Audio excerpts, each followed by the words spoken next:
Well, greetings everyone, and welcome to another Wednesday night session of the Sports Krib.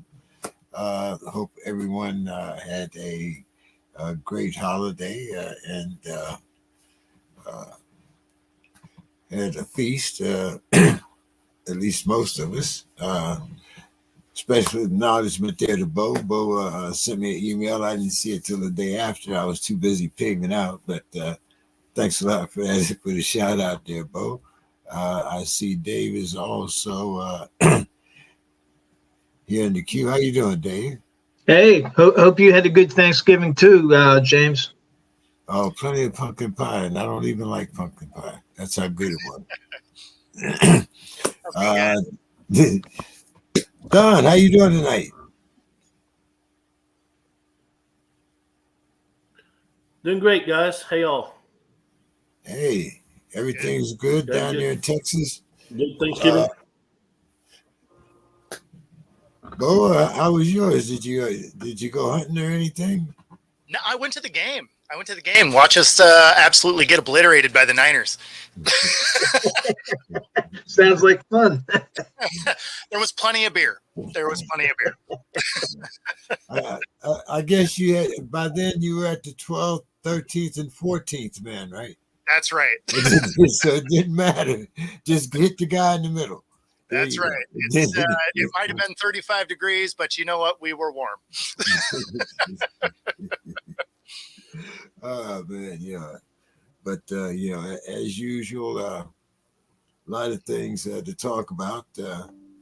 I think I'm going to start out here with Don because I remember when Don kind of mentioned this statement about making sure that they beat Texas. And Don had asked at the time, what was he smoking or drinking or, had he had too many drinks? But Don, how did that prediction turn out? Not too good for the Big 12 commissioner, that's for sure. Thing is, when you're in charge of an organization like a conference, the last thing you want to do is start picking sides in games. I mean, you're a commissioner. You're supposed to be neutral. You're supposed to be, uninvolved as far as, cheering for one team or the other. But in August, he went to Lubbock and said, hey, I'm going to be there in Austin, that final Big 12 game. Y'all take care of business. And, so that was great bulletin board material for the Horns. And keep in mind, last year, Tech beat us in overtime in Lubbock. And it was like the second game of the year, I think. And the Tech fans rushed the field, tore down the goalpost. I mean, we have lost to Tech before. We don't lose to them often, but it happens so often. And so one of our fans pushed one of our players. It got kind of ugly, and so that's been building all year. And so, Friday night the ass whipping commenced.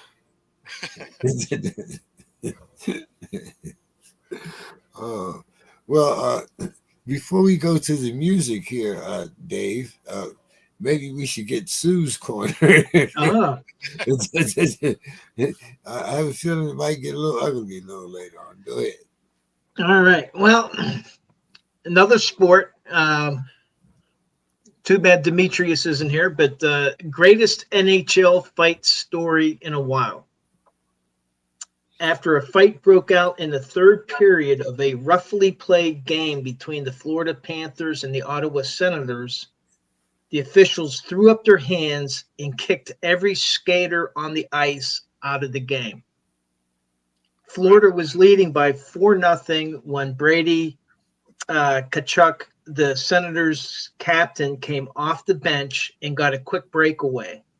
His shot was saved. He tried to score on the rebound, and then Dmitry Kulikov of the Panthers drove him into the boards with his stick. Both teams then rushed in, and fights broke out everywhere. The officials at first seemed to get the situation under control, but a punch heated things up again. When the ice finally settled, Tkachuk got a 2-minute penalty for goalie interference and 2 more minutes for roughing. Kulikov got 2 minutes for roughing. And then the referee, Garrett Rank, made an unusual additional announcement. Quote, every player on the ice has a 10-minute misconduct. There were 7 minutes left to play. So the 10-minute penalties were essentially ejections. The miscreants skated to the locker rooms. Their game's over. You can catch video of the coaches actually laughing as they tried to get enough players on the ice to finish the game. Apparently, Tkachuk's brother plays for Florida, and they set the tone early with some good old sibling bickering during the game. It's like the Hanson brothers. Their grandma was there. She looked less than impressed with their behavior. So that's from Sue. And I saw the grandmother. She could be my mother's sister, but apparently she was at the game and was not too happy with her son's performance. But that's Sue's corner.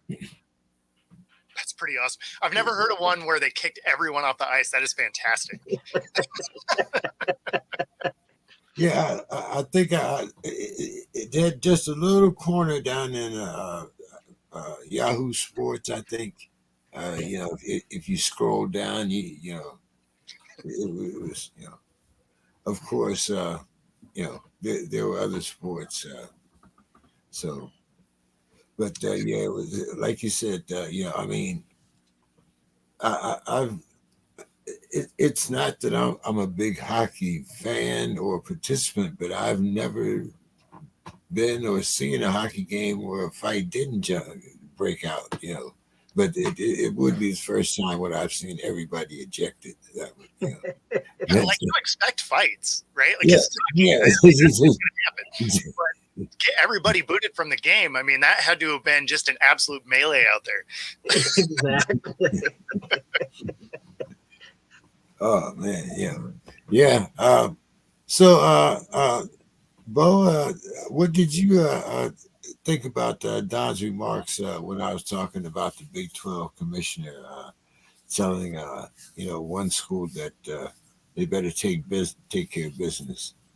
Yeah, I mean, that's when you're in that position, that's something you can think. That's not something you're allowed to say, right? Like you have to be an impartial body, right? Especially when you're in that capacity.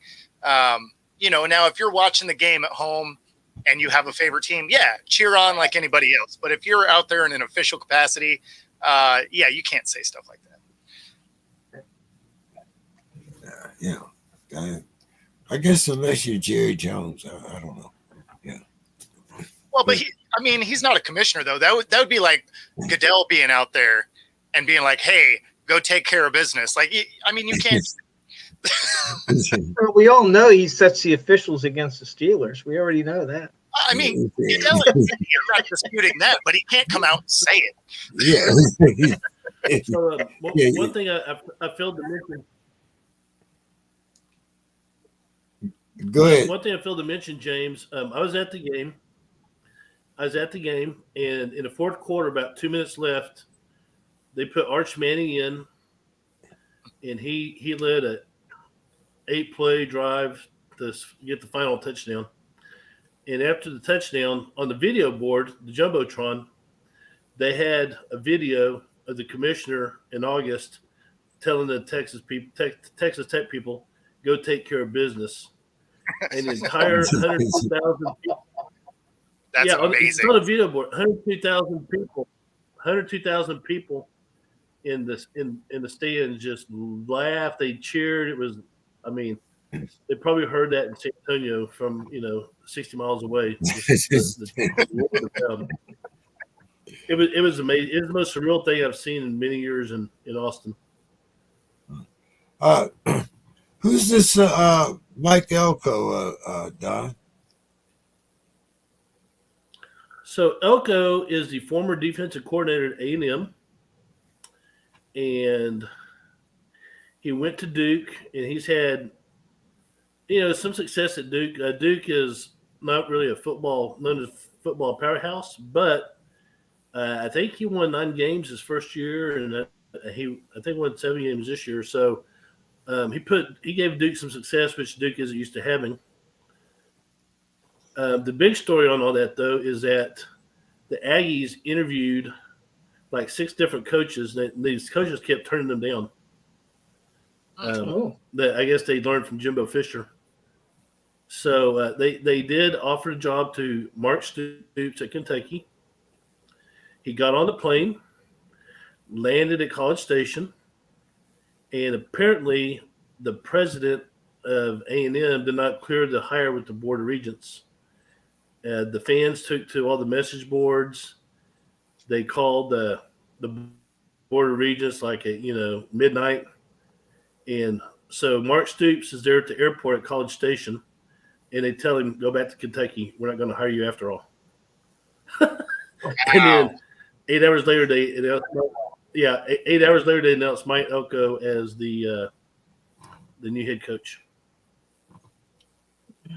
So it was typical Aggie drama. I mean, so let me ask you, Don, between Stoops and Elko, who do you think would be the better choice for A&M?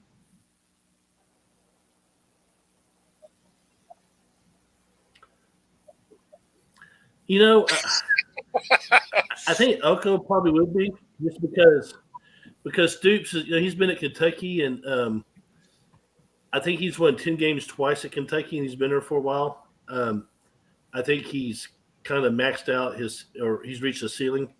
Elko is a little bit younger. I think he's about 10 years younger. He's been at A&M before. He knows the culture. And when I say he knows the culture, let me tell you right now, Aggie culture is different than anything you've ever witnessed. They don't have your typical marching band. They have a band that wears World War II uniforms, and they play the same songs going back to probably 1930s. It's all these John Philip Sousa marches and stuff. They don't have cheerleaders; they have yell leaders. They look like pedophile milkmen with these short haircuts. They do these cheers from the 40s and 50s. They're just a strange bunch, very strange. They have a cheer where they bend over and squeeze their nuts. It's 4th and 1, so they're trying to feel the pain that they bend over and they squeeze their nuts to inflict pain on themselves. Google it. Google it. You Google A&M weird shit, and you'll get all kind of. But he knows the culture. He's been there. So he's a nut pincher. I got you. All right. Only in Texas, though. Oh man, it's surprising that some of the little nuggets you got. You just start out. You pull a thread. And we go down to nut pitchers. I mean, I don't know if it's late enough for this. Yeah, you might have to be playing the music already. Right? Yeah, I'm actually getting ready to play it right now. Don't give a what that's in here. There we go. Getting down, going hard, baby, we don't stop. Don't give a what that's in here. 'Cause I'm a rider, got the things in that thing. What? I mean, we got there quick today.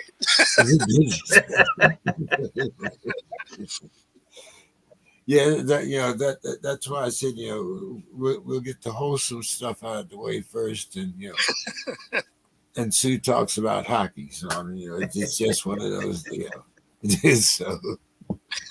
Oh, by the way, Dave, what's the weather like there in Pittsburgh? Bo is complaining about his 30 degrees. Well, right now it's below freezing up there. I'm going up Saturday, but for Sunday, 50% chance of rain, and it'll be in the 40s. So damp and cold, and then I'm staying for the week because I'm going to be up for the Cardinals game and then the Patriots game. Yeah, that's what we got. Really starting midday tomorrow is low 40s and rain. Until I don't know, March or something.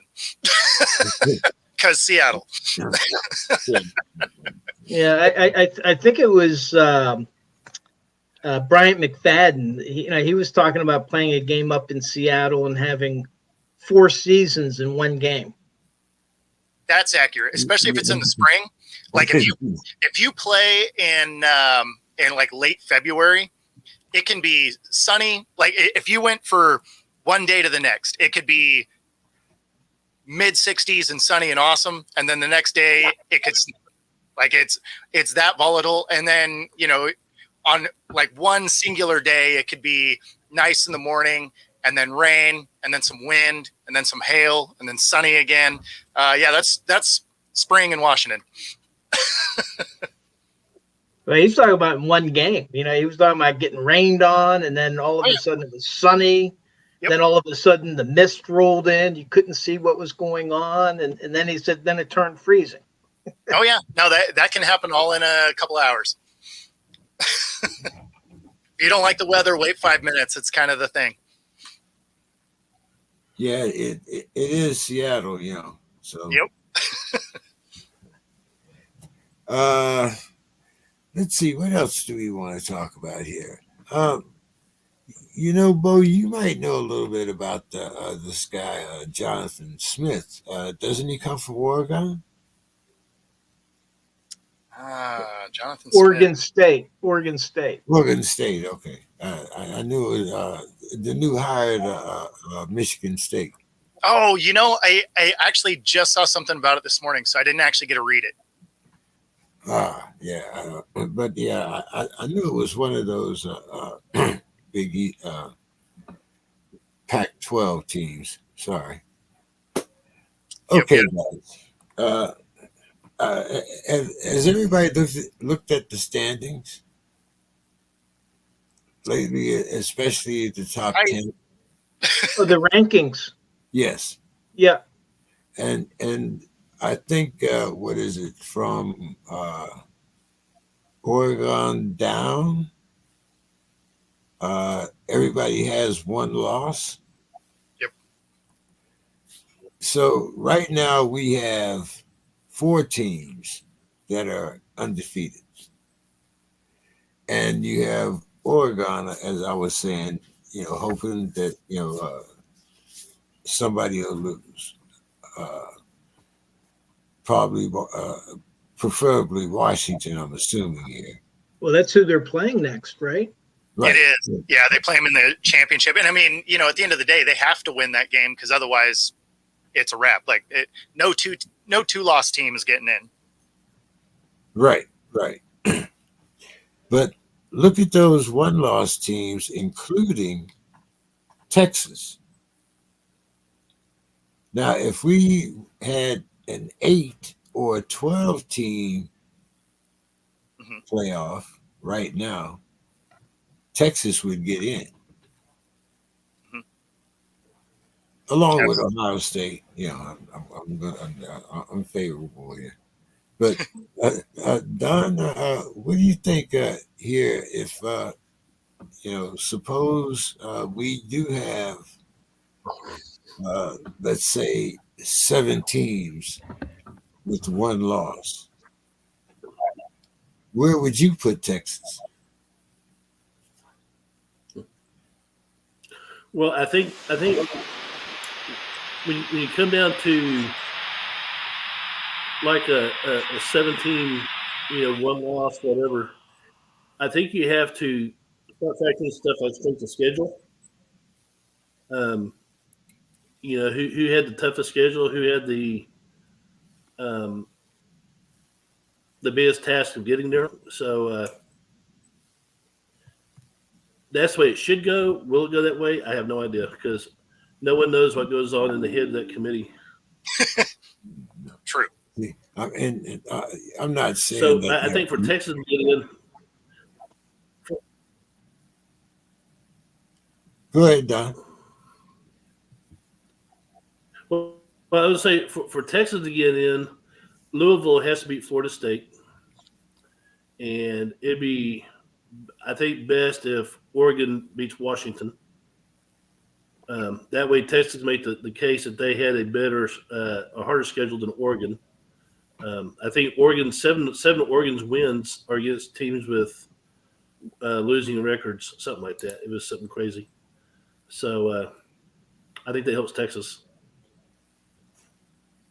Alabama, it'd be nice if Alabama beat Georgia. That could happen. But I think the bigger upset will be if Louisville can knock off Florida State. And don't forget we have a Big Take care Ten of business championship. Oklahoma State. Who is it that plays? They got a good defense. Is it Wisconsin?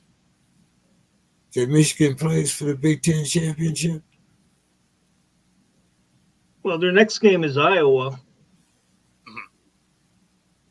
Maybe it's Iowa that they're playing, and Iowa does have a defense, so it's possible, when you look at the schedule. But I would just love to be a fly in the room if we had 7 teams that only had one loss, and just see how that would go. I mean, it would definitely show why they needed the expanded playoff. Yeah. And for Oregon to state their case, they would probably, if they've had a really weak schedule, it would probably need to be a convincing victory against Washington to give them a decent argument. Well, especially with as many ranked teams as Washington did have to beat. Right. Yeah. It's a little funny, how things could turn out, especially when we're this close to expanding, the playoffs anyway. So, as you said, it just goes to show that we needed the expansion. For a long time. I'm going to start this conversation off, gentlemen. Then I got to get Bill in here. So the reason why I played the music is because we're going to start our NFL now. And I thought this was very interesting. So Colts owner Jim Irsay says that his 2014 arrest for operating a vehicle while intoxicated was a result of police prejudice against him for being a rich white billionaire. Irsay discussed the circumstances of his arrest as part of an interview with HBO Sports.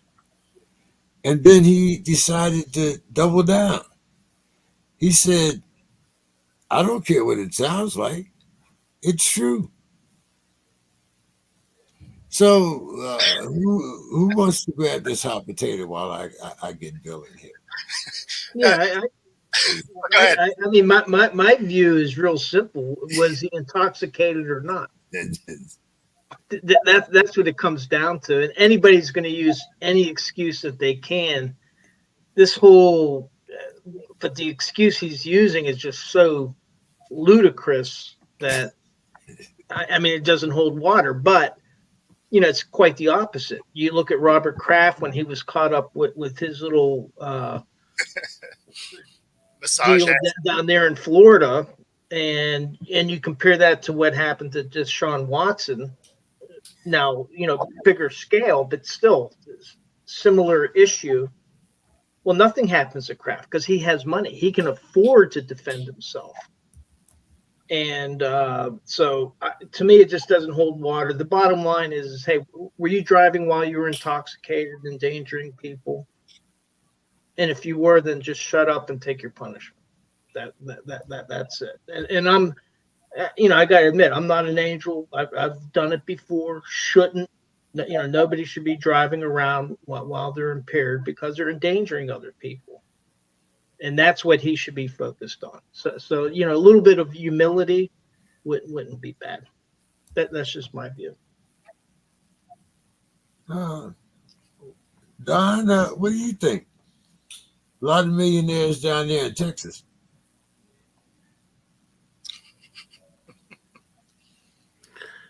Yeah, I think we have a problem in this country of driving while white. That's a big problem. I'm being facetious, but I mean, the whole Ursay family. I mean, they have a history of being like dumbasses, right? For someone a rich white billionaire, I mean, they're dumbasses. His dad was a dumbass, if I remember right. So, anything the Ursays do does not surprise me. So, why he's bringing up from what was it 2014? Yeah. That's even crazier. That was many years ago. So why bring it up? Well, I mean, the reason I think he's a dumbass because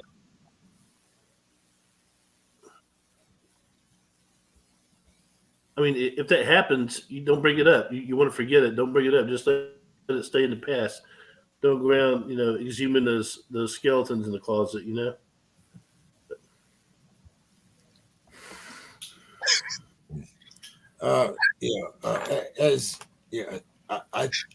I'm pretty sure that if he hadn't made a statement this asinine, it would have probably been on the cutting room floor. But Bo? Yeah, well, he's making the case, right? Because he's a minority, because there's just not a lot of billionaires. Yeah, I mean, this is crazy. If he was drinking, it has nothing to do with, whether or not he's a billionaire or not. If nothing else, he's a billionaire. He should be able to get an Uber or a driver or whatever.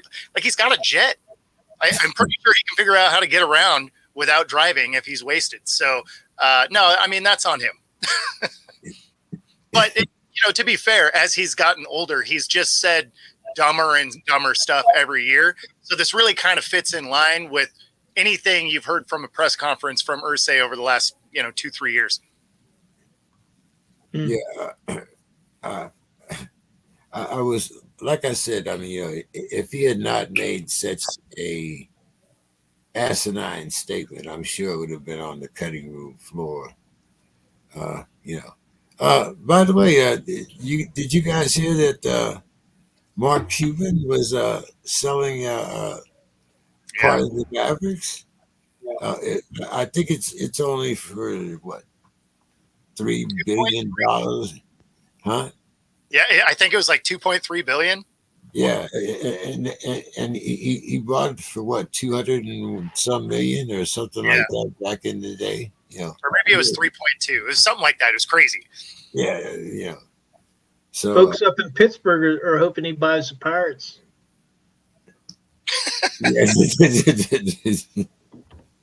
Oh my goodness. Oh man. Don, what did you guys think down there in San Antonio about the Mavericks being he's still the head of basketball operations, isn't it, or something like that? So some controlling part he's still keeping. I think he sold like 57% or something like that. But he sold his controlling shares, but he's still like head of operations or something. Yeah. So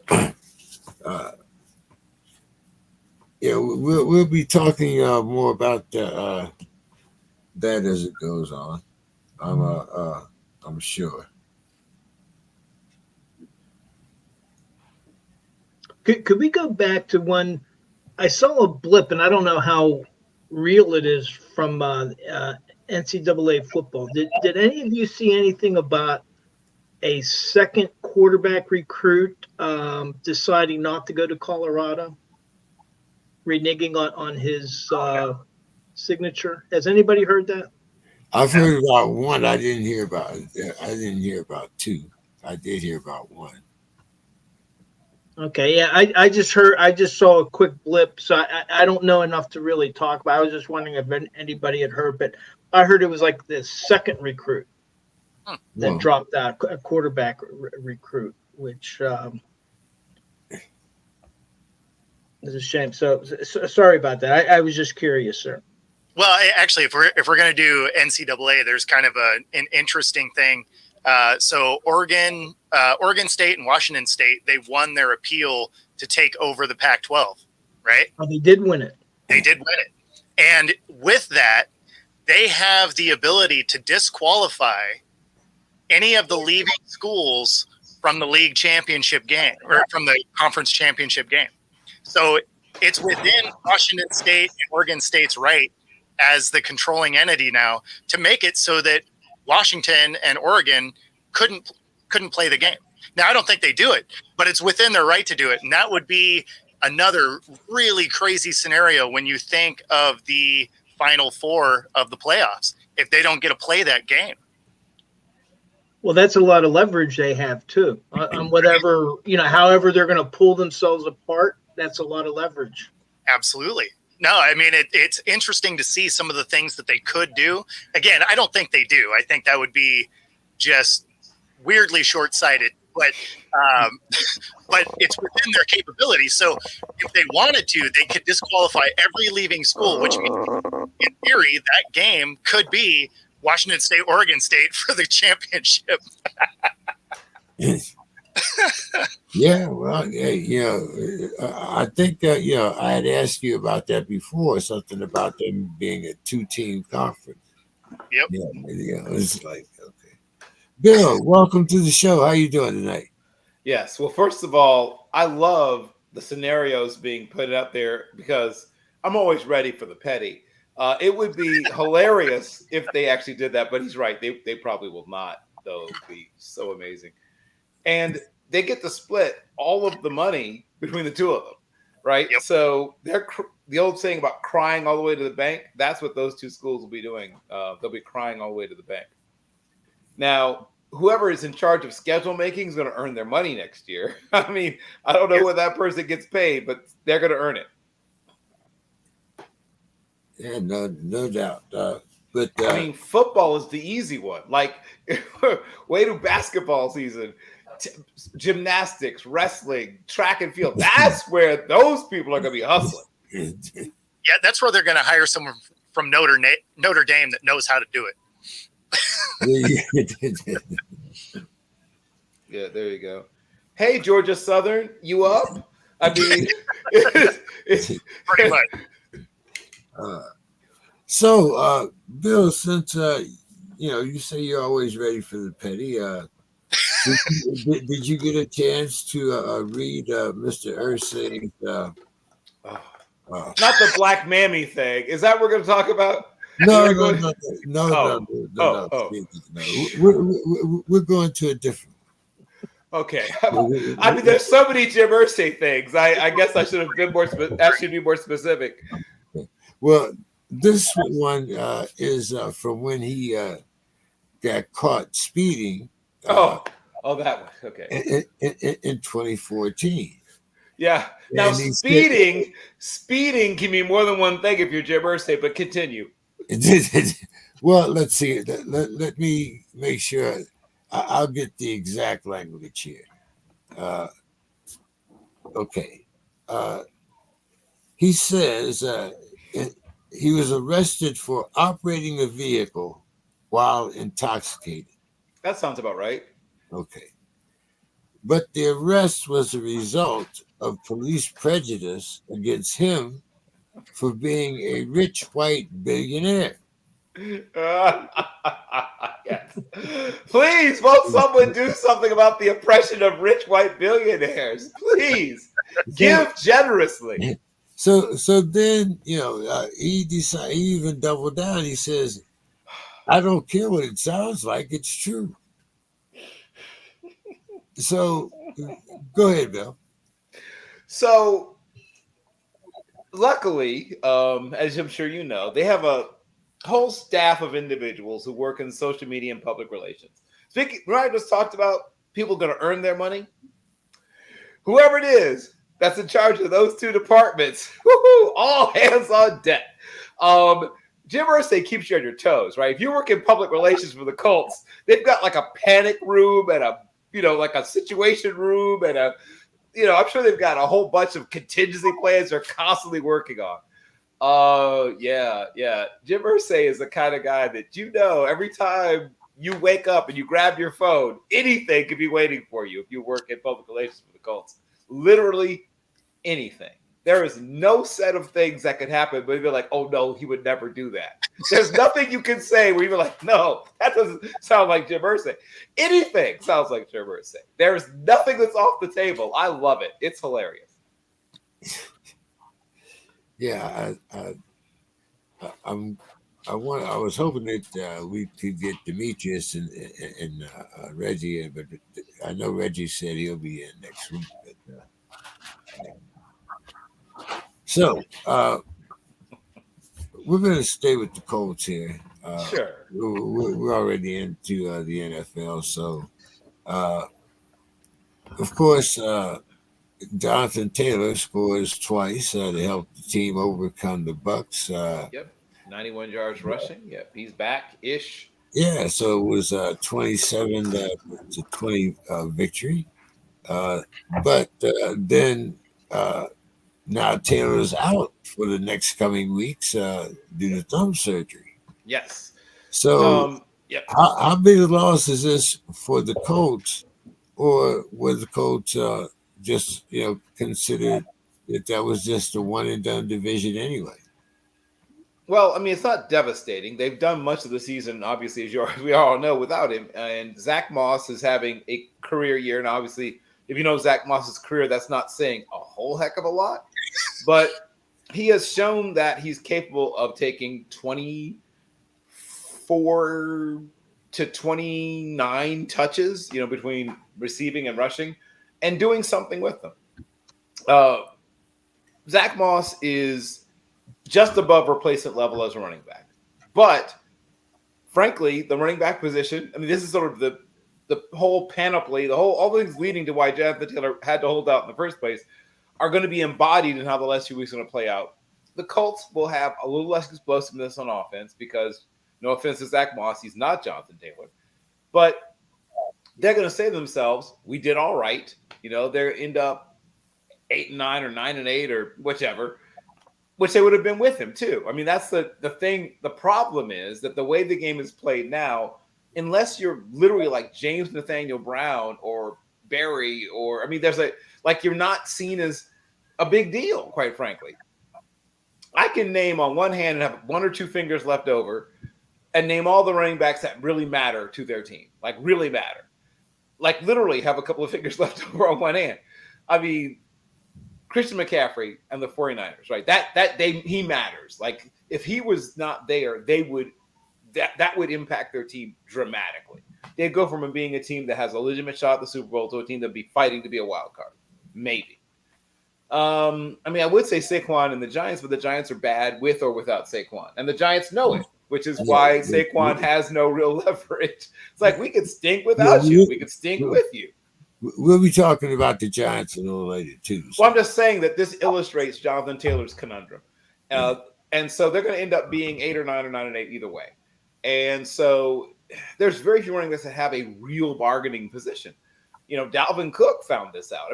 All of them found this out. I guess it's easy to name the one that didn't end up finding out that we feel like you're replaceable. So yes.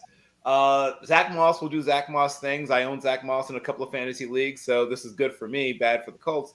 But the fact of the matter is it's not devastating. It's not world-ending. It's not mind-bending. It's just it's a slight downgrade from this running back who is very special, physically talented, and could do things that most people can't do, to a guy who's a solid NFL running back. But the way the game is played now, like I said, it's not this great needle mover that it would have been in 1974. What do you think about that, Bo? He's the Wish version of Jonathan Taylor. He looks kind of similar because he's wearing the same uniform, but doesn't perform quite the same on the field. At the end of the day, the Colts are not exactly world beaters. So they're not They weren't going anywhere anyway, even if he was there. So, like Bill said, it's not a needle mover really. Maybe they lose one extra game, but they were going to lose most of them anyway. Yeah, well, I will concur with that part that they were going to lose most of them anyway. At least they might have been in some of those games. What do you think there, Dave? Well, Zach Moss does have a 4.8 yards per carry average, that's very, very good actually. But here's the thing, though, is now, for me, whoever your starters are today is less important. It's your depth that's important. Because now what happens if Zach Moss gets dinged up? Then they're in a world of hurt. But right now with Zach Moss there, I agree with Bill. I don't see it really being devastating to the team. But what it does do is now all of a sudden they don't have the depth. And there's still, here we are about to go into December. We still have 7 more games to play, which to me is kind of insane. But that's a lot. That's a lot of football to be played yet. Football. Yeah, I know it sounds like a lot of football, but to me, I'm the half full guy. I'm like, damn, we only got 7 games left. Yep. Yeah, Don, what's your thought here on the Colts? Did it really matter? Anybody scared of that division?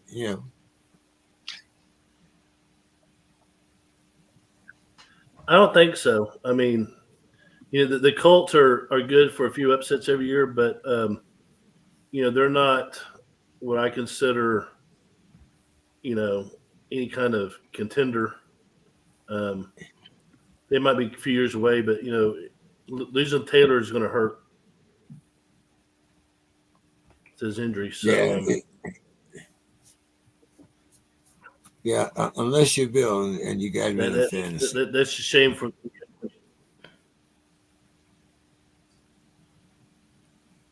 Don, I'm going to start the next one with you. We're going to talk about the Titans running back, Derrick Henry.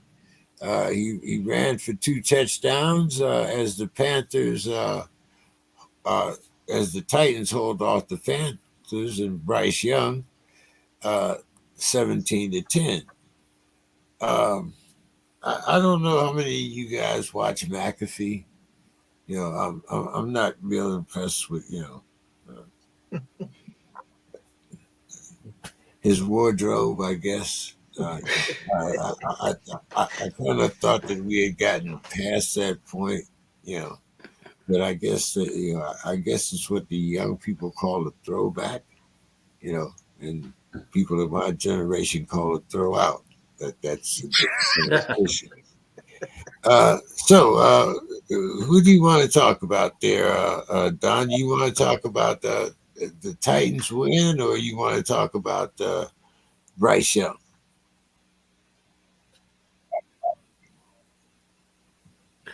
Well, does one exclude the other? I mean, I think the Titans are a lot better team when Derrick Henry's healthy. We've seen that. The guy's he's just a beast. Bryce Young, he's getting a lot of criticism, and I get it. He's a rookie. If we judged Troy Aikman on his rookie year, we would have been making a huge mistake. So, I'm gonna give Bryce Young some slack. He's a fine young man. He's a Heisman Trophy winner. Sometimes it takes a while to adjust to the game, and I think we're just experiencing some growing pains. I think we'll see a different Bryce Young 3 or 4 years from now. So don't throw him out just yet. Bo, what's your thoughts when you watch? Former corner when you watch Bryce Young. Well, I mean, the biggest thing is he doesn't have any time, right? Like his offensive line is terrible. So they traded away his weapons. They don't have a great line to protect him. He is a little bit undersized, which doesn't matter if you have good protection schemes. And of course, he's going to have to deal with the fact that he's going to have a whole new coaching staff next year, right? Because they fired Frank Reich yesterday. So, and of course, kudos to him for getting fired 2 years in a row. Like, that dude is collecting checks to sit on the beach like a champ. But, you feel bad for Bryce Young. He wasn't set up for success. Not that you generally are coming in. You're always getting drafted to a bad team if you're a top recruit. But this one feels a lot more like, that Jaguars situation with Urban Meyer. There's too much distraction around it. I think he'll be fine. It's just going to take a little bit longer than it should have. Dave. Agreed. Well, I guess for me, I find it interesting, the firing of Frank Reich, because one of the things that I heard was that Frank Reich actually wanted C.J. Stroud. Yeah. And that there was a number of other people that wanted Stroud. And the owner he wanted Bryce Young. Yep. And so already there was a disconnect there between the head coach and the owner, even from the draft going back to April. So that tells me that the firing of him with 1-win record, not surprising. But then I'm a little bit concerned about I'm not a big fan of the owners inserting themselves and overruling their coach in the middle of the season. It happens, and sometimes it needs to happen. But I just find that really interesting. And frankly, I think I would, from what I've seen so far, I would rather have T.J. Stroud. Now, how would Stroud perform with what the Panthers have? Now, he also started out the season, Stroud, with an offensive line that was decimated by injuries, and they kind of came through it. Yep. So I just find that interesting. Tepper is, as a former minority owner of the Steelers, I'm not sure if he got too many lessons from the Rooneys. Bill. Yes. What's your thoughts here? I'm sure you scouted Bryce. And McAfee said he was impressed by the honesty of the Panthers owner, David Tepper, on why the team chose Bryce Young, because he had the pocketbook. But anyway. So what's your thoughts there, Bill? Yeah, well, David Tepper is well on his way to finding his way into that tight little circle I like to call meddlesome owners. It's one of those things that you don't want a do-nothing, pays no attention like the Glazers with the Tampa Buccaneers. I mean, they're in England, half the time worrying about Manchester United, which I kind of understand. That's where the big money is invested for them in terms of their sports portfolio. You don't want that, and you don't want Jerry Jones. So somewhere between the two is where most owners reside, where they show up. I mean, Jeffrey Lurie is sort of what you want to be, right? Where you hire good people, you leave them the heck alone, you show up for big games on television with your beautiful wife. Now, David Tepper doesn't seem to be headed in that direction, though. He seems to be inching ever closer to the Jerry Jones area. That's not where you want to be, son. Don't do that. Don't go that way. While it might be fun to be on ESPN and calling, people and asking them if they want to be a Panther, and then saying to you, well, I mean, does it matter if I say no? Because no, it doesn't, because you're drafted. Yeah, suck it up, kid. You got to get on a plane. But I know you bought this really super shiny toy, right? And there's only 32 of them in the world, and you want to play with it. You have to resist the temptation to play with the toy. You can watch the toy. You can enjoy the toy sort of from afar. You can tell people about your toy and say, "Look at my cool toy." I can't turn it into a transformer and make. I can't. Well, that's what Daniel Snyder was doing. So don't do that, right? You need to say to yourself, I just need to watch the toy, enjoy the toy. Occasionally, if the toy needs something, provide the thing that needs, but just don't play with it. he started doing a lot of press recently, and he, decided for whatever reason to open up or reopen the whole Coleridge Bernard Stroud the fourth issues. And of course, Bryce Paul Young is sitting there thinking, why are we talking about this again? It's rough enough to be a young quarterback on a bad team without people deciding to rehash the whole should they have drafted you or not thing. Now, let me also say this. I promise you Stroud would not look as good as he's looked if he was playing for the Panthers. Like, situations matter. He would probably be a little better, but nobody would look good in the situation that Stroud's in. I mean, no one looked good in the situation that Bryce Young's in. That is a terrible team. As was already noted, they have not a lot around him. The offensive line is, if not the worst, they're in the top 3 worst in the league. The defense doesn't collect a lot of turnovers, so you don't get a lot of short fields. So you're having a lot of long, slow, methodical drives because you can't get explosive plays. Your line can't protect. You can't really run the football. You can't really pass the football. But other than that, things are fantastic. At least they do nothing well. Well, let's talk about another young quarterback here.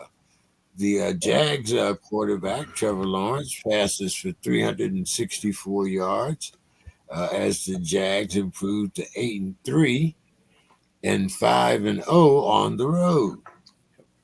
So, Bill, are the Jags the most surprising 8-3 team, or is it actually more surprising that the Texans have a winning record up to this point?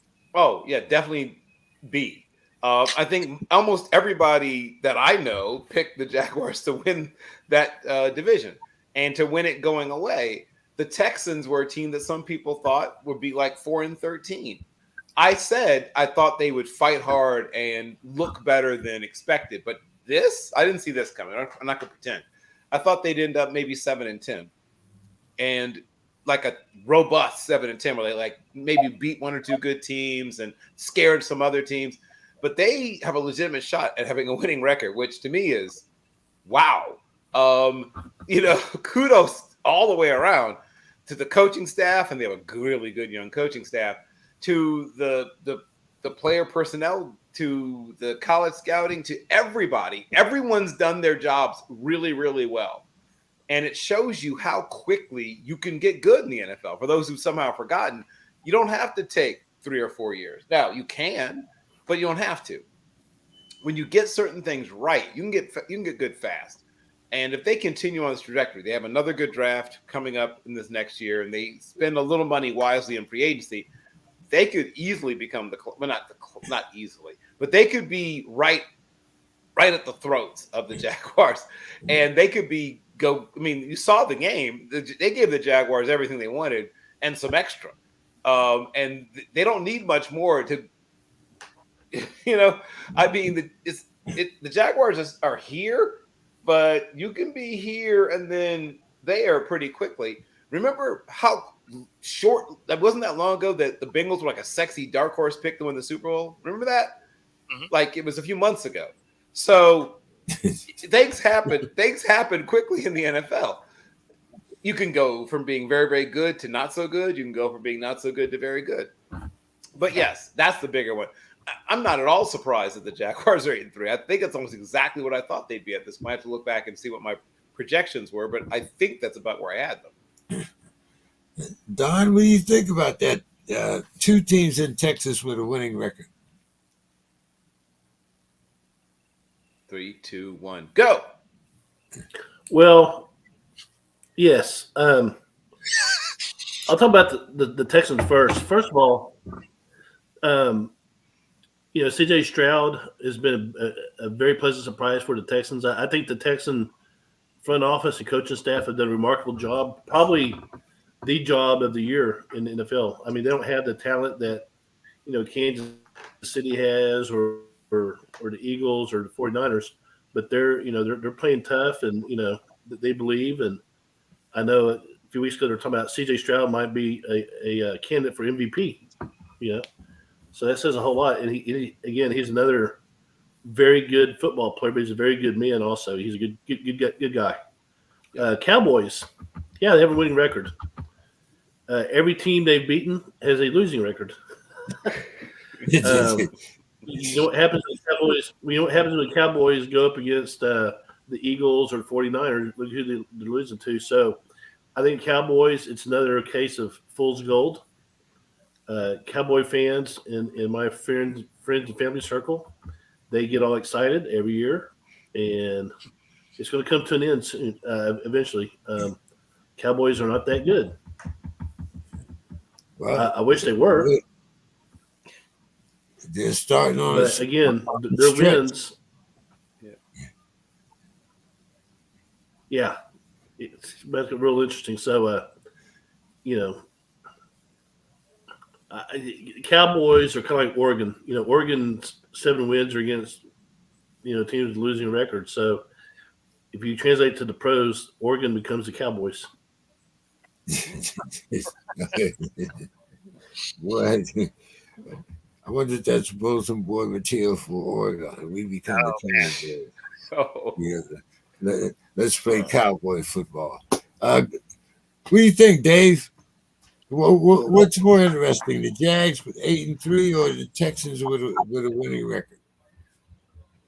Well, I mean, the thing with the Jags, Trevor Lawrence showed us last year. He showed flashes last year. Threw for 25 touchdowns, did have 8 interceptions, but still the ratio was there. And again, going into this season, actually both teams had pretty weak strength schedule. Their schedules were weak. So the Jags came in in the beginning of the year. 4.77 was their strength of schedule. The Texans were 4.31.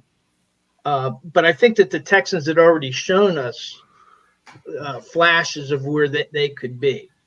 With the Texans, I mean, Stroud has done a great job, but normally when I'm a big believer in the trenches and having a strong offensive and defensive line. The front 7 on defense, and then your offensive line. Because if you don't have a good offensive line, you can have a great quarterback, and he's not going to do anything. And with the Texans, they had all these injuries to I think all 5 of their starters at some point have been out or have been gone on to IR. And so whatever they've done there to put that together, to me is amazing. And they also had Kendrick Green start, which he was kind of a washout up in Pittsburgh. So to me, the bigger surprise is the Texans. Now for both teams, again for their remaining strength of schedule, both of them were well under 500. They're playing well under 500. So I think I believe the Jags are at 418 and the Texans are at 470. So I think that leans in favor of the Jags to come out on top. But I'm just not as surprised. For me, the big surprise is the Texans. And it's because of what happened to their offensive line and having a rookie quarterback. That's pretty incredible to me. Bo, what do you think? Yeah, I mean, the Jags you thought were going to win this division. So the thing that's actually kind of amazing is that their record is as good as they are with the brand of defense they play. I think that's kind of the things that's surprising about the Jags. But the big surprise, obviously, is the Texans. I thought they were going to be a right around but under 500 team, right, before the season. I was with Bill on that. I thought they were going to be like a 7-win team where they surprise some people, and then lose some games that they shouldn't, right? Like they're a young team. And then I looked at this offseason as they have another good draft. And then all of a sudden they're relevant in that division. Well, the way that the Jags play defense, I think with another good offseason, this could be the Texans' division. Because the Jags, although good on the offensive side of the ball, their defense comes up short when it matters. Like statistically, they don't look terrible, but when you do the eye test, they come up short in moments that you need them to be special. And so this next year will be real interesting, but I still think I still think the Jags end up taking this division down. Yeah, more than likely they do, but I'm kind of with Bill. At the beginning of the season, when you thought about the Texans, maybe the closest that I had them was 10-7. So yeah, I'm impressed, and now if you're in a fantasy league, you're looking for CJ and some of the Texans. Um, we'll start this one with you, there, Bo. Um, I texted Demetrius at halftime. I was a little concerned at the score of the Detroit game. Mm. And he texted me back. He said, a lot of game left. We'll be fine. Well, the Packers quarterback, Love, ties a career record with 3 touchdown passes. The Lions are 8-3, Bo, but will they be fine? Yeah, ultimately, yes. I mean, at the end of the day, that is still a divisional game, right? Divisional games can be a problem no matter what the records are. I mean, prime example, 2 of the Rams' 4 wins or 5, their 5 wins are against the Seahawks, right? So, I mean, they're just divisional games are always a problem. I think the Lions will be fine. But if you're a Packers fan, you got to like what you've seen out of Love the last couple of weeks, because up to that point, it hasn't inspired a lot of confidence. So last couple of weeks, that team has looked a lot better. And, we're going to find out moving forward whether or not that team is actually better or if it just had a couple of decent games. But when it comes to the Lions, yeah, I think they'll be fine. What do you think, Dave? Well, I think it all centers for the Vikings. It all centers around Jared Goff, and he had 3 fumbles against Chicago, 3 fumbles against Green Bay, and then he threw 3 interceptions against Chicago. And you got to win your division games. I mean, they are tough, but those are the games that you have to win, and especially when you're kind of on the cusp of whether you're going to be making a wild card spot. And so to me, it all centers on Jared Goff. So he's had 2 games in a row where he's been a turnover machine. And what he needs to do is he needs to, if Jared Goff rights the ship, then I think that they might be in a little bit better shape. And then I believe that Justin Jefferson, his 21-day window opened up, right? Yep. Right. Yep. Yeah. So that bears out good as long as Jared Goff isn't throwing to the defenders. If he's connecting with Jefferson and not to the defenders, then they should be in better shape to get a wild card spot. Well, the Lions better hope Goff isn't throwing to Jefferson. Yeah. Well, unless it's I don't know what. Where would the Lions? Where would Jefferson? Well, anyway. Bill, what's your? I'm sure you watched that game Thanksgiving. What was your thoughts? Well, you could see the things that I look for when I watch a game, especially a game where I think I know sort of what the outcome's likely to be in terms of win or loser. I start looking at individual matchups. How many players does one team have versus the other team that force you to change something that you would have done, force you to spend more time in meetings than you normally would. And some teams will have, several players that fit that category, right? I mean, we've talked about the Eagles. The Eagles are one of those teams where at every level of both offense and defense, they have a player that's significantly better than who they face almost every week. That helps. They have good coaching. They have a lot of other things. But when you have players that can physically and emotionally dominate whoever lines up across them more times than not, that's hugely helpful. The Lions are a team that I think most of us saw coming. We talked about the Jaguars. This is sort of a similar situation. a lot of people, once again, sort of a sexy dark horse pick to even win the whole NFC, which I don't think they're there for that yet, but I can see why some people would think it. And at this point, the remaining games on the schedule, I mean, I won't say it's not a cakewalk. It's not, an easy run, but the Saints are a team that themselves might be a playoff team in obviously the very soft NFC South. Then they've got the Broncos. The Broncos are resurgent. That's going to be a tough one. And then they got, Dallas in December 30th. That's obviously not going to be any fun. And then it gets a little softer down the very end. They have the Bears and Vikings back to back. But each one of those games is going to be competitive. Like, there's not a single one of those games is going to be just a flat-out gimme. So while they are, for the moment, the Lions are riding high, they might pick up another loss or two. And, I still believe they're going to win the NFC North, but they could, like I said, find themselves limping, I guess is the term used, sort of limping or not exactly cruising their way into the playoffs. Don, what did you think watching them on Thanksgiving? Why is my turkey getting cold?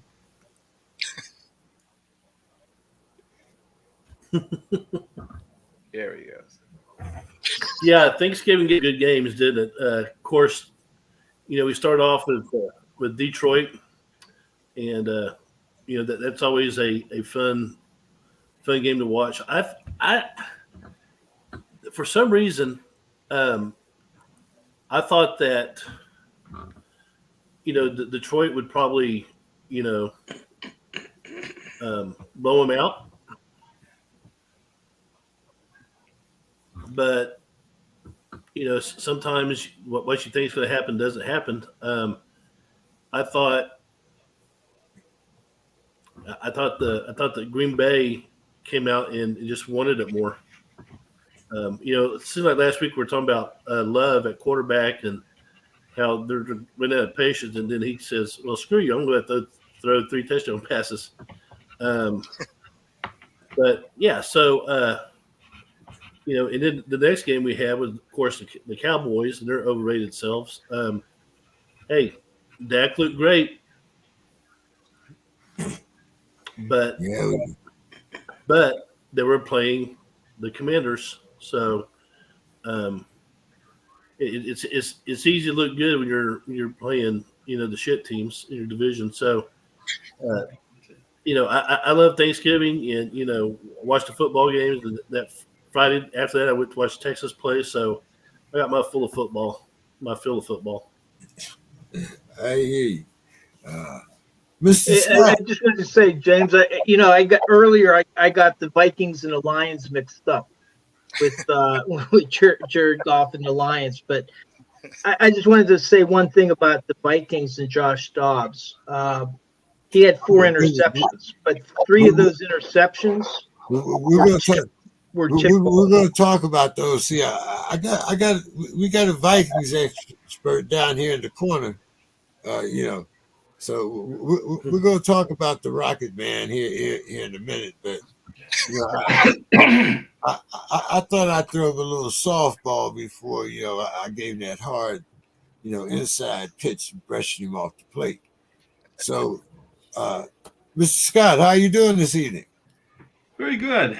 Very, very good. I had a day today where they kind of threw me a curve where I had to have a cataract addressed.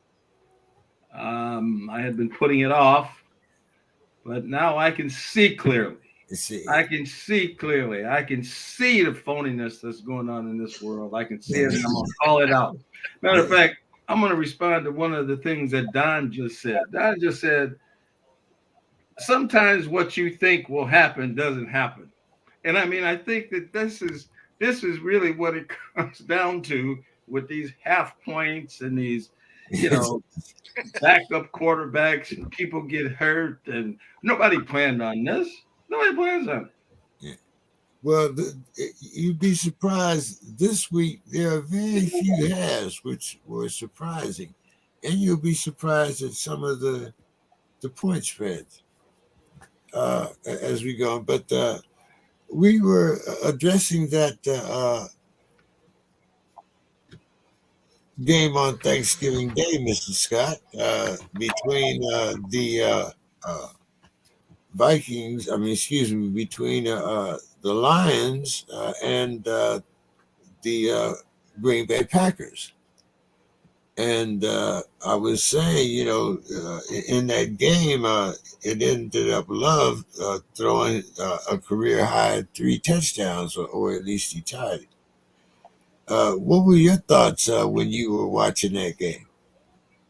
Well, I've said this before, and I know this teaser that there's Demetrius. Demetrius is ducking me, and I'm just going to throw that out there right now. Demetrius does not want to hear the truth about his team.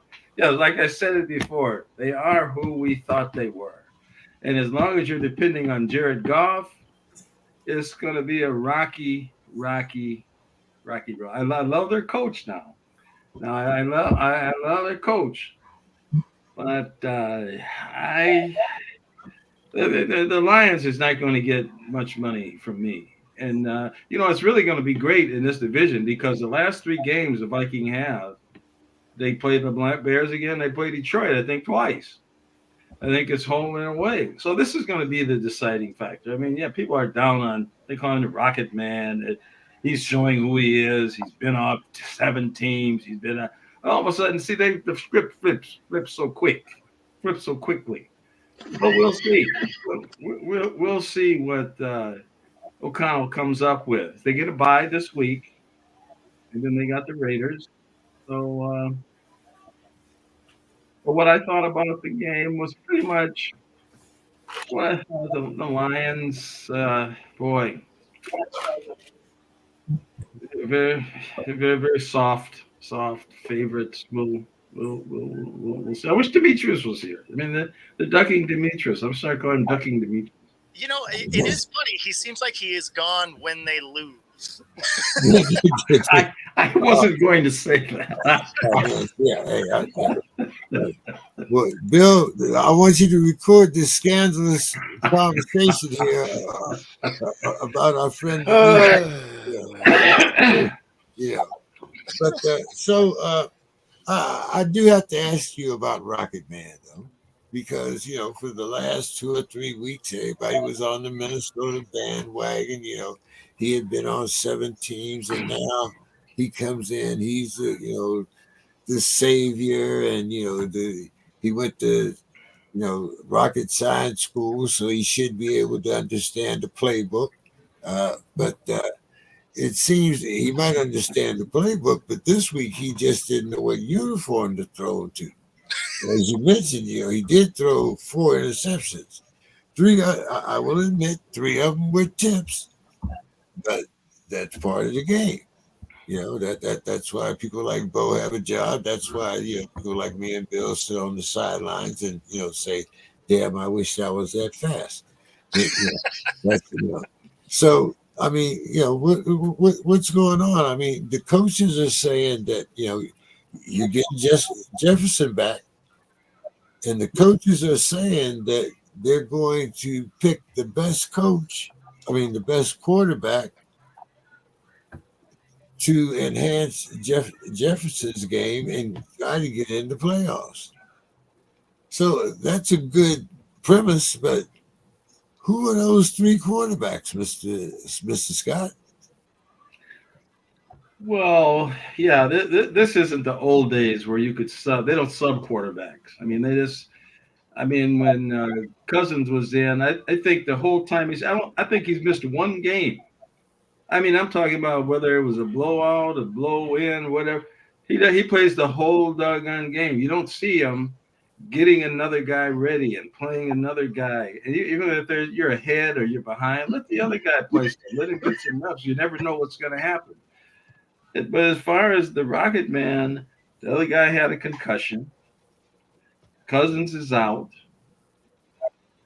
Nick Mullins, I mean, he's a career backup. I mean, this is no different than the Rocket Man. The Rocket Man had been on 7 teams before when he was winning. And now all of a sudden he's no good, when listening to people. So I think, with Jefferson back, I have no reason to think that shouldn't be able to be. I would throw him back in there against the Raiders. I mean, I really would. I would say him. You got Jefferson back. Let's make Madison start running the doggone ball.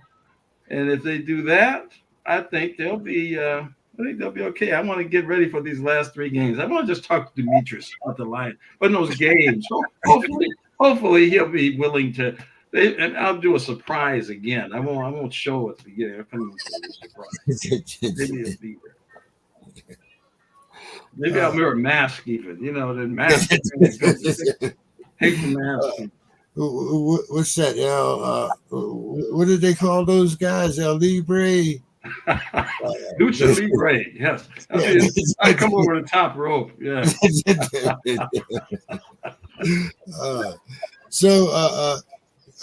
Bo, go ahead. You might as well, keep burning the flag.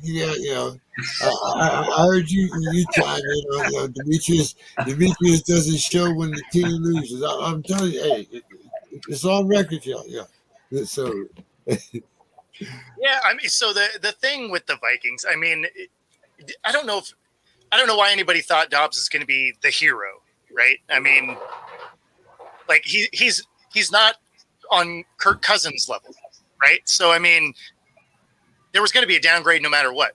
That being said, all of the hate that he's getting for the interceptions he had this last week, a couple of those hit his receivers square in the hands.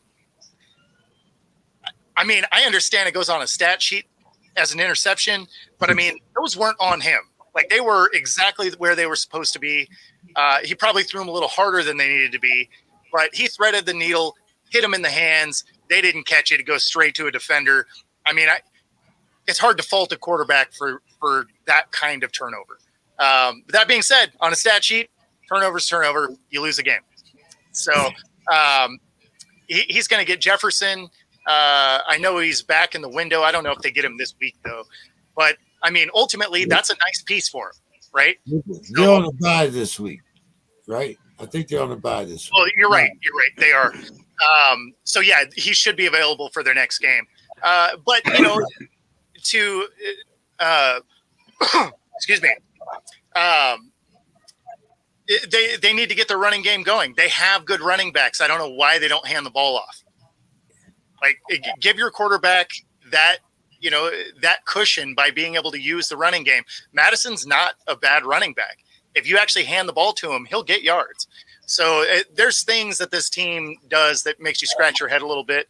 But moving forward, since they have 3 backup quarterbacks on the roster anyway, you might as well stick with the one that's been winning you games. Don, what did you think about the Vikings? All of a sudden, the Rocket Man, the arm doesn't quite work like they thought it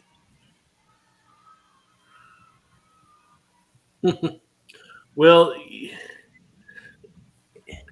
here's my thought on that.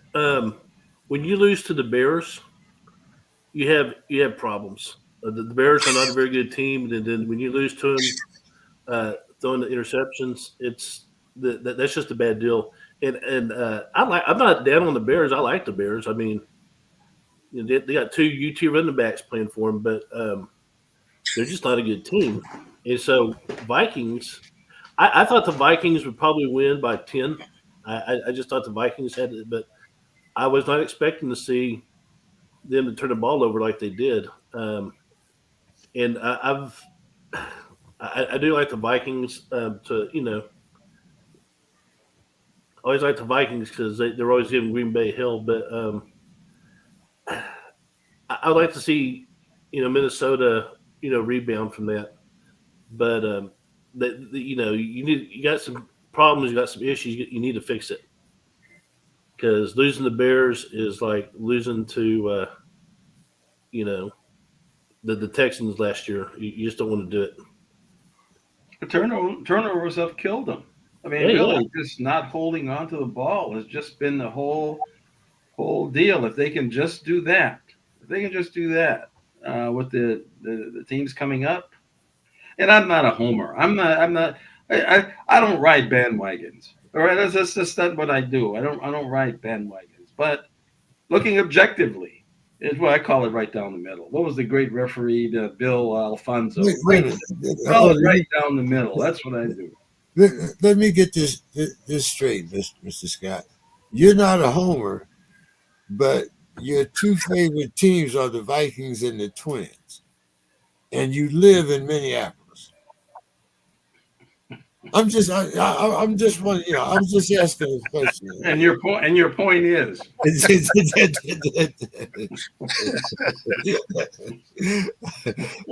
Bill, wake up and tell us something about the Vikings. I've been awake the whole time, but nothing was happening for a while there. The Vikings are a team that is built to survive, right? Certain things survive. Whatever happens, they survive. They survived moving on from Dalvin Cook. They've survived Kirk Cousins. They've survived when Kirk Cousins wasn't there. They'll survive whatever comes their way. Now, they may not quite reach double-digit victories, but they might. I mean, that's not out of the question. They are in a position. I don't think they're going to catch up with the Lions, but they're on a position to be right on their heels and be a wild card team. Now, at that point, anything can happen. That's the whole point of the playoffs. That's why we have, we don't have a API, UPI poll to say who's going to face whom. We let it help based on who wins, who loses. But they are built in such a way that they can sustain a lot. And, the Pastronaut has played well enough that if everyone else holds together, they could get in the playoffs, like I said. And at that point, anything can happen. They have some decisions to make in the offseason about, and not just Cousins. I mean, they have several players who are into the last part of their career. Hitman Harry, is a guy that's 34 years old. So they got to figure out what they're going to do about Harrison Smith. And they have a few other players. I mean, they have a decent number of players that are at a point in their career where you would like to pay them based not on what they've done, but what you believe they're going to do in the future, and ooch that number down from where it was. And players tend to think of that as disrespect, and they might be right. But yes, they are a team that's going to have a winning record, like I said. And that means that you have a very good chance of the playoffs. Dave, go ahead and close this conversation off about the Vikings and their loss to the Bears and wherever you want to go with this. Well, I had started out whenever I conflated the Lions and the Vikings to probably to Anthony and if he were on here to Demetrius's dismay. But again, and we've already mentioned it, the 3 tip passes. That doesn't all come on the quarterback, but I mean he was never really a great quarterback. He hardly ever played in Pittsburgh. He was traded to Jacksonville and was unable to play down there, and then came back to Pittsburgh and then was in Arizona. So he's a journeyman right now, and it's a nice story, but they're just going to have to figure out other ways to win, and it's not going to be on his arm. Stay with you, Dave. Cowboys quarterback Dak Prescott throws for 331 yards and 4 TDs as the Cowboys get their 13th straight win at home. Running backs Pollard and Dwally combined for 16 carries and 90 yards. Dave, do you think that maybe the Cowboys should be concerned about their seeming lack of a running game? This doesn't look like the Tony Pollard that was there with Zeke.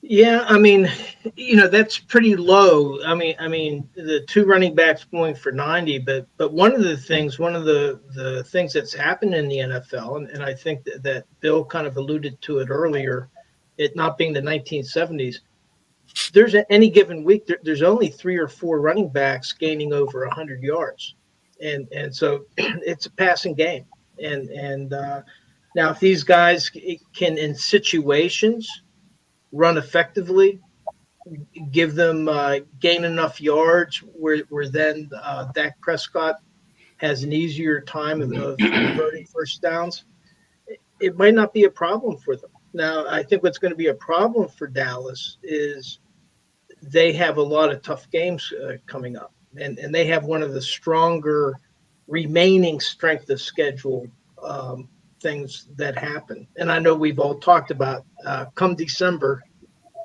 what's going to happen to Dallas. That is true. Don, what do you think about Dak's performance, but still that lack of a running game down there in Dallas? Well, one way of looking at it, like I said, I'm not going to sugarcoat anything Dallas does, but when you're throwing for over 360 yards and you get 90 yards on what 15 carries or something like that, that's 16. not bad. 16 carries, okay, that's still not too bad. So if you're throwing it, you don't need to run it. Again, they're playing a terrible team. I'll get concerned when they put stuff like that when they're playing, San Francisco, Philadelphia, those teams. But they're just Dallas. I told you earlier in the show, Dallas is fool's gold. They're not. They're not what everyone thinks they are. They're exactly what I think they are.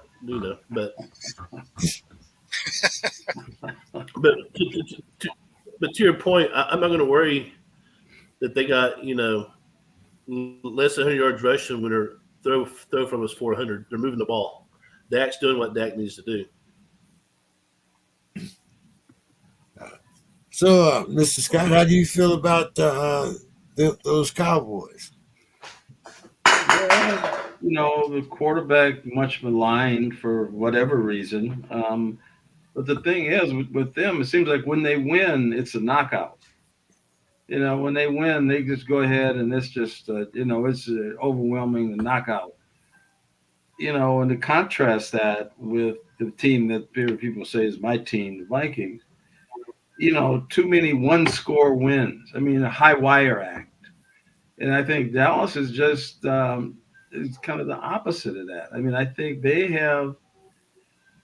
I mean, I'm like Don. I want to see them play. I want the Philadelphias. I want the Friscos. That's really going to tell what they're really about to me. But so far, I think if they could get their running game going, but see, they de-emphasize the running game. They don't want to pay backs. They don't want to give them the money. And people like Dalvin Cook, I don't know what happened to him. I mean, 1 carry, 2 carries a game. What?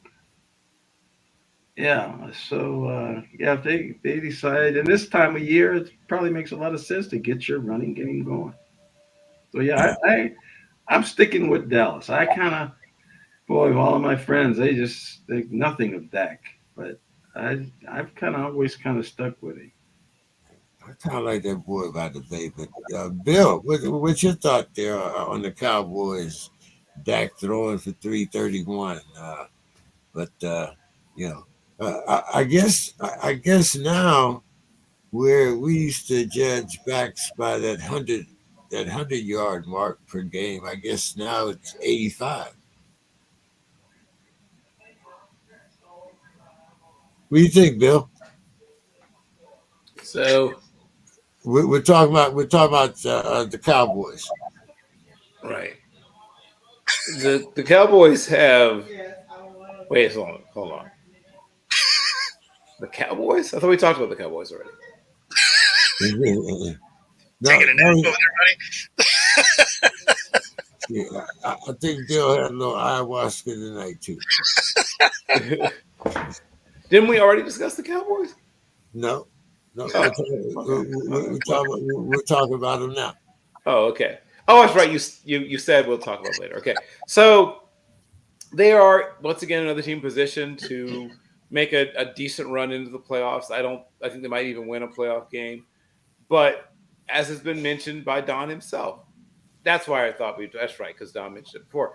they, as he mentioned, they don't have any wins against teams with winning records, and I don't know if they're going to get one. They might get one, but they are not a team built when all the money's pushed to the center of the table to be able to overcome the best teams. Right, the best teams will always, not always, they always, but as currently constituted, the best teams will pressure test the Cowboys, and the Cowboys will fail that test. Bo, don't the Seahawks have a winning record? Did they forget that Dallas was coming there? Don't they come there Sunday, I think? Yeah. No, they actually come tomorrow. They gave both these teams back Thursday Night Football. You know, the league did Dallas a solid by giving them an extra November game, right? Since they're like, this team is going to fall apart. So let's just give them one more crack at the apple here before, you know, they essentially just, you know, lay down and die next month. But so clearly you can see how much faith I have in this Cowboys team. But I will give Dak some credit. He has been far more productive this year, protected the ball a lot better. They still don't really run the ball particularly great. And, you know, as it moves into later portions of the year, they better hope that they can be at least situational runners, because otherwise they're going to have a hard time when the weather gets bad and they don't get a play at home. Okay, all right.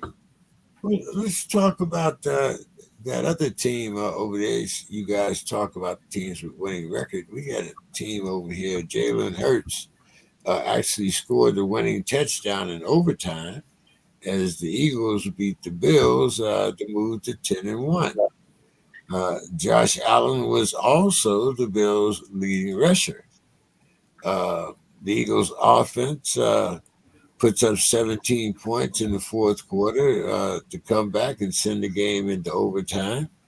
Bo, are you concerned that the Eagles may be peaking too soon?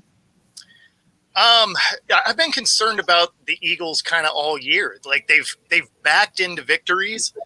Most of their wins haven't looked great, right? But the thing that I give them a ton of credit for is they still find ways to win, right? And great teams do that.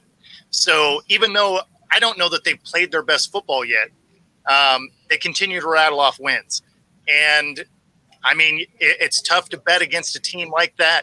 That being said, I think the Niners probably do some work against them this week. Dave, what's your thoughts here on the Eagles? Are they peaking too soon, or have they not played their best football, or are you with both? You know, maybe they backed into some of those victories. If we were at the point of where there was only 3 or 4 more games left in the season, I might go with the idea that they've peaked too soon, because they may be due for a fall. They got a couple tough games coming up, but there's 7 more games. And so if they get it's through only the 6 for them, they're 10-1. So they only got 6 well, games. still with the 6 games. So they got San Francisco coming up, Dallas, and Seattle. Those will be 3 tough tests. We'll see how they do. But then if they can finish, they play the Giants, the Cardinals, and then the Giants to end the season. So I think that they can afford to have like a little swoon. But then they still got 3 more games at the end of the season where they can get ready for playoff football. So I don't see it where they're peaking too soon, because there's too much more football to play.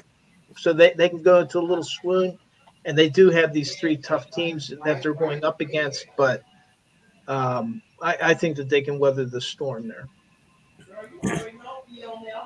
Don, what do you think about them Eagles? I think the Eagles are the team to beat in the NFC. Jalen Hurts keeps impressing. They are they're the team to be. I really expect the 49ers and Philly to play for the championship in the NFC, and I think Philly will probably win by about 10, and so they'll make the Super Bowl. But yeah, Philly's very impressive. Jalen Hurts is having a great year. Their success speaks for itself, you know.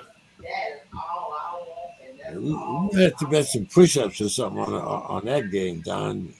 I'll take them 10 points.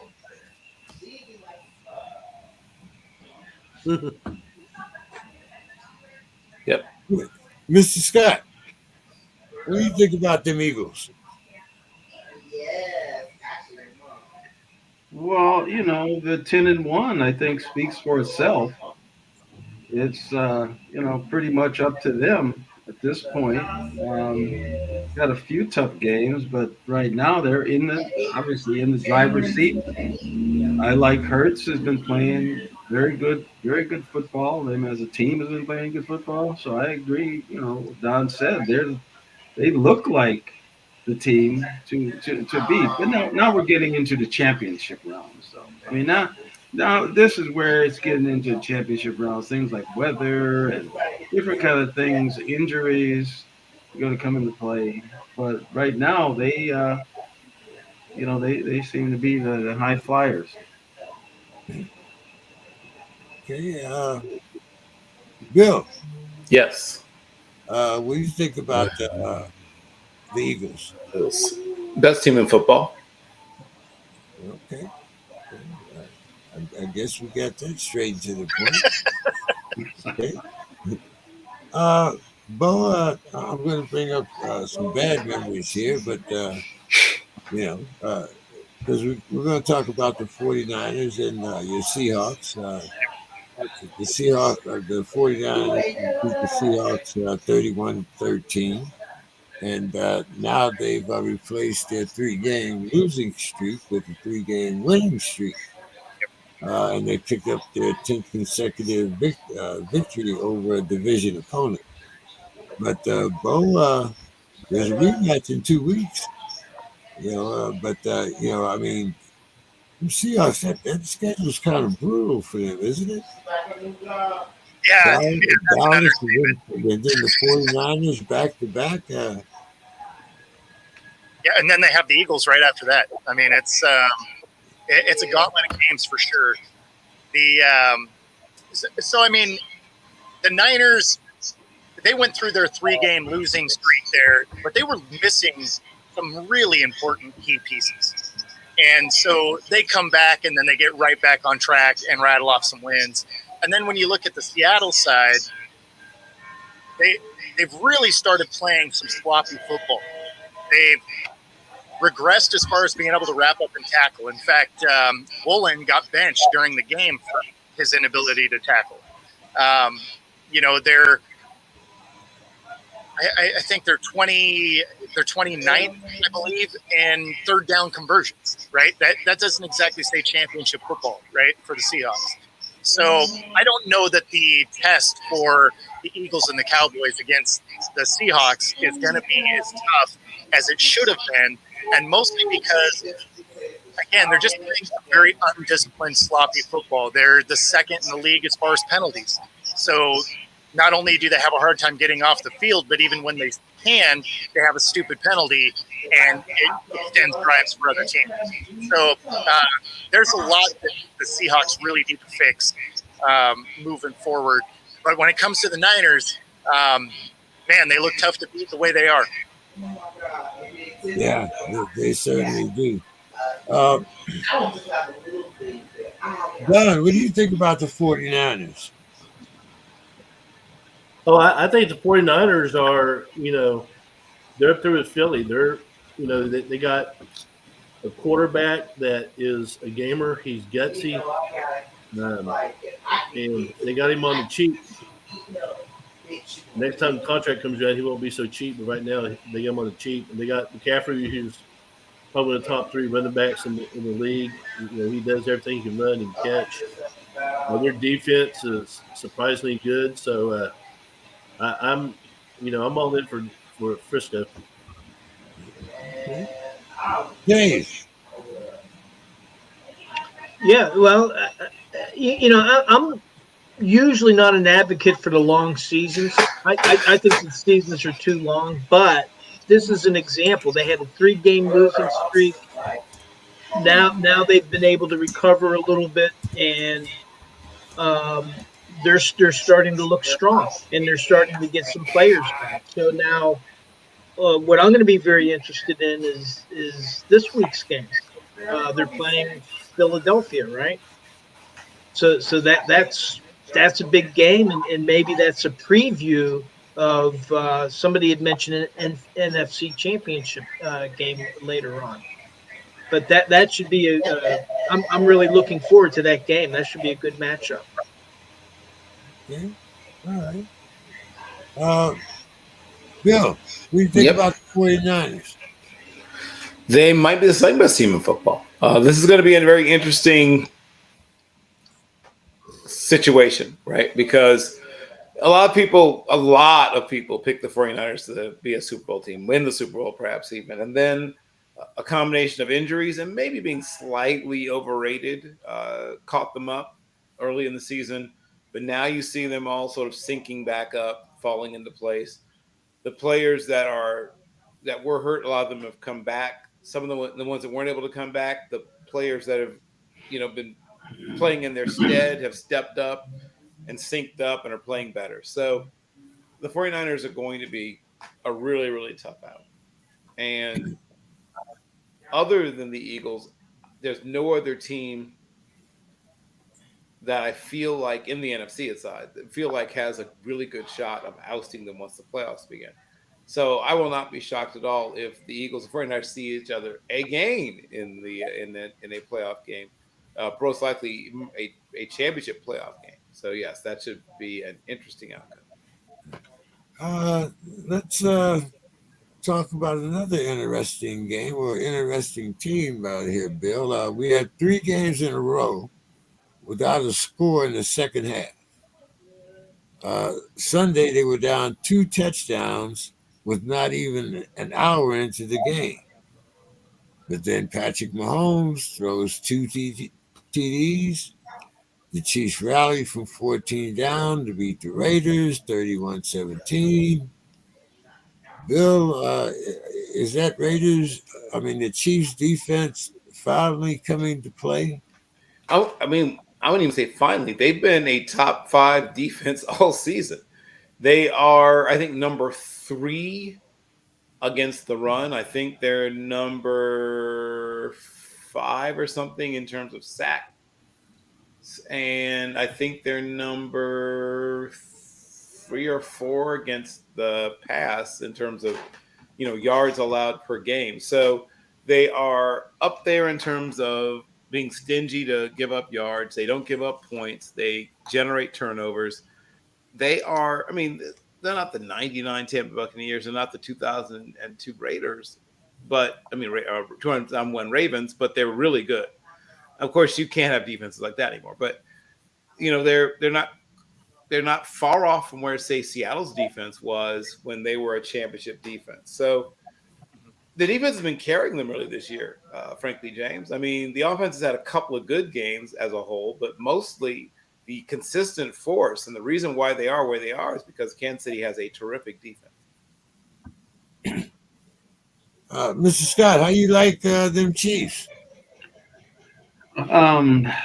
Yeah, I agree. They're a top team, and as long as they have Mahomes, he just seems to still have that knack, of pulling out things. He still, as long as he's out there, they're dangerous. I really think that in their defense, as Bill is saying, is really keeping them in games. So I wouldn't be surprised to see them in the AFC at the end. I've always liked the Chiefs with Mahomes. As long as he's healthy, I think things will be looking good for them. Don, what do you think about that Chiefs defense? It's kind of, you don't hear a lot about it, but at the end of the game, like 17 points, they scored 31, they got behind, but Yeah, the Chiefs, their defense is very very blue collar. They just play sound fundamentally. They don't make a whole lot of mistakes. You can move the ball on them, But when the closer you get to the goal line, the stingier they get. So, they're doing what it takes to, I guess, play complementary football at the offense and special teams. So, I, I I expect the Chiefs to be in the mix for the Super Bowl again this year, without a doubt. Against the Eagles, right? Well, it'll be the Eagles or the 49ers, whoever wins that game. What do you think, Dave? Well, I think that the issue that the Chiefs have had has been their turnover differential. They're -5, and their defense, as good as it is not highly ranked in takeaways, and uncharacteristically, their offense is giving up more. So they're -5. So that's what's kind of hurt them. So I think if they can correct their protecting the ball on offense, and if the defense gets a little bit hungrier in taking the ball away, then they might be they might surprise somebody in the playoffs. Okay. Dave, what do you call a final score that has never been seen in NFL history? A scoregami, I believe. There you go. There you go. The Broncos extend their winning streak to 5 games with their 29-12 victory over the Clowns. Mr. Scott, I wrote this last line just for you. I know you remember this from LL Cool J. Some call it a comeback. What did you think? What did you think, Dave? Myself or Anthony?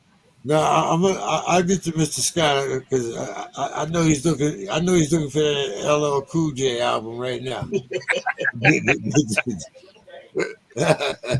So tell me your question again.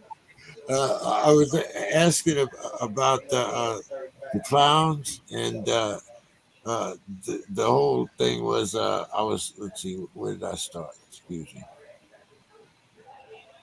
What did you think about that score? And you got that right. What was the final score? The 29-31, and I was speaking about the 5-game winning streak that the Broncos are on after there was so much turmoil. Yeah.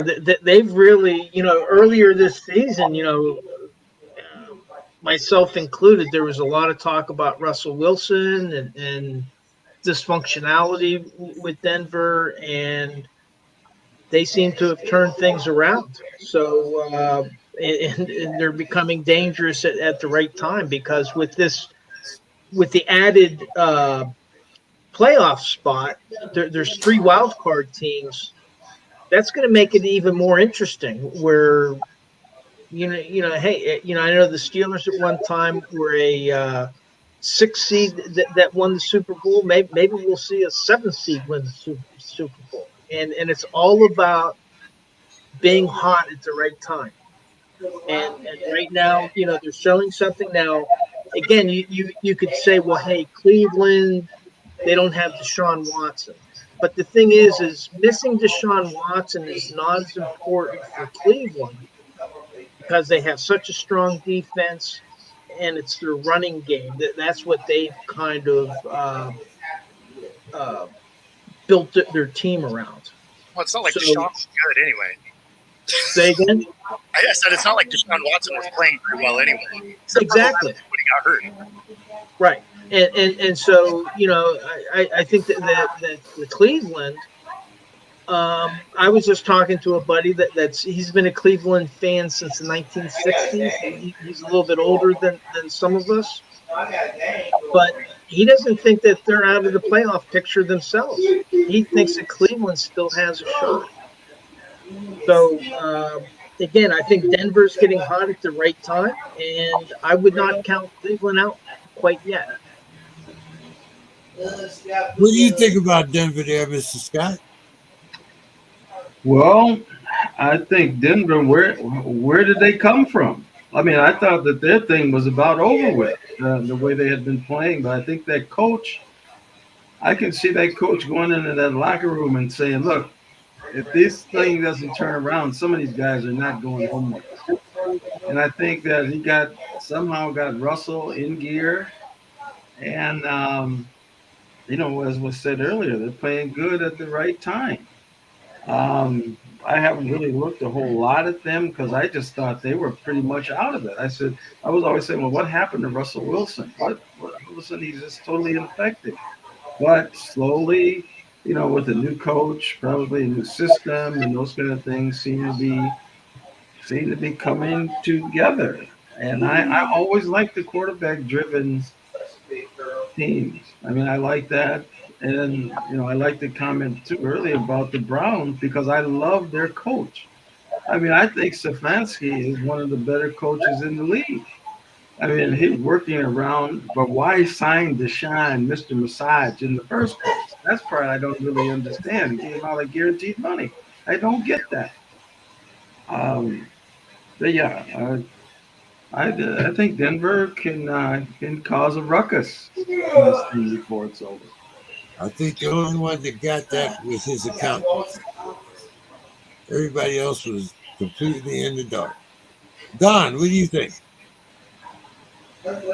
About Denver. Yeah, Yep. So I'm like what we just mentioned. Denver. I had no expectations for them this year. I thought Russell Wilson's best years are behind them. They probably could be, but they showed some sparks, and I like their trajectory right now.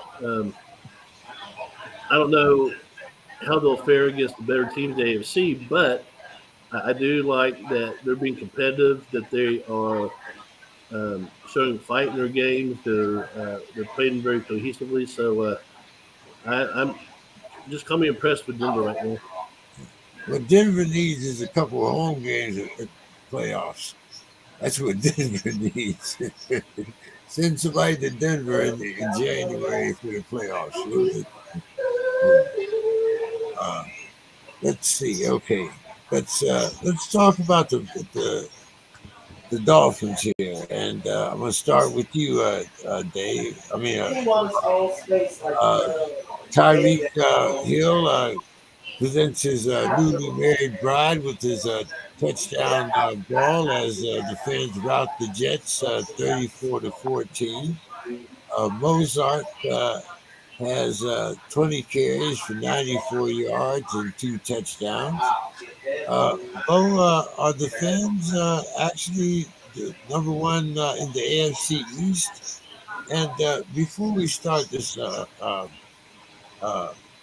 my doctor that I go to, I was talking to her today about this ayahuasca, and she was telling me that there are certain places that you can go out here in California or down in Mexico where they do this particular ceremony or whatever. Whose TV's on? I'm having a hard time hearing you, man. Yeah, same here. Yeah, I'm having a hard time hearing you. I don't know what someone's TV's on or something. Let me see. Let's see. I guess it might be. Let's see. Yeah, there we go. Yeah, that took care of it, whatever that was. That was Bill. That was Bill. Okay. So anyway, as I was saying, we were talking about the Dolphins here, and Tyreek Hill presented his new bride with his touchdown ball. Mozart had 20 carries for 94 yards and 2 TDs. So I was asking you, Bo, are the Finns the number one team in the AFC East? And what do you think about ayahuasca? Is actually on what? He's on the 21-day list. He is. So it's not going to matter. But to answer your first question, yes, because the Bills are absolutely falling apart. So So the Dolphins are that team for the division.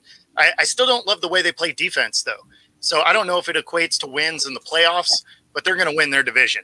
But when it comes to Rodgers, yeah, he's in that 21-day window. He could potentially come back. I don't know why he would, though. It's not like the offensive line got better while he was away.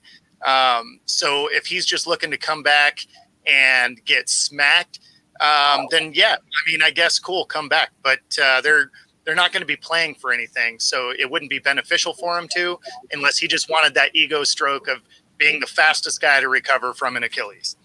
Well, that's what, the next hero of Broadway. He won't be Broadway Joe. I guess he'll be. They'll find something in New York. But I mean, he's not going to be a hero because he's not going to come back to be able to play for anything. He's going to come back and close out a losing season. It's not going to matter. Well, according to him, he's going to come back and put the Jets in the playoffs. Well, he better come back this week then.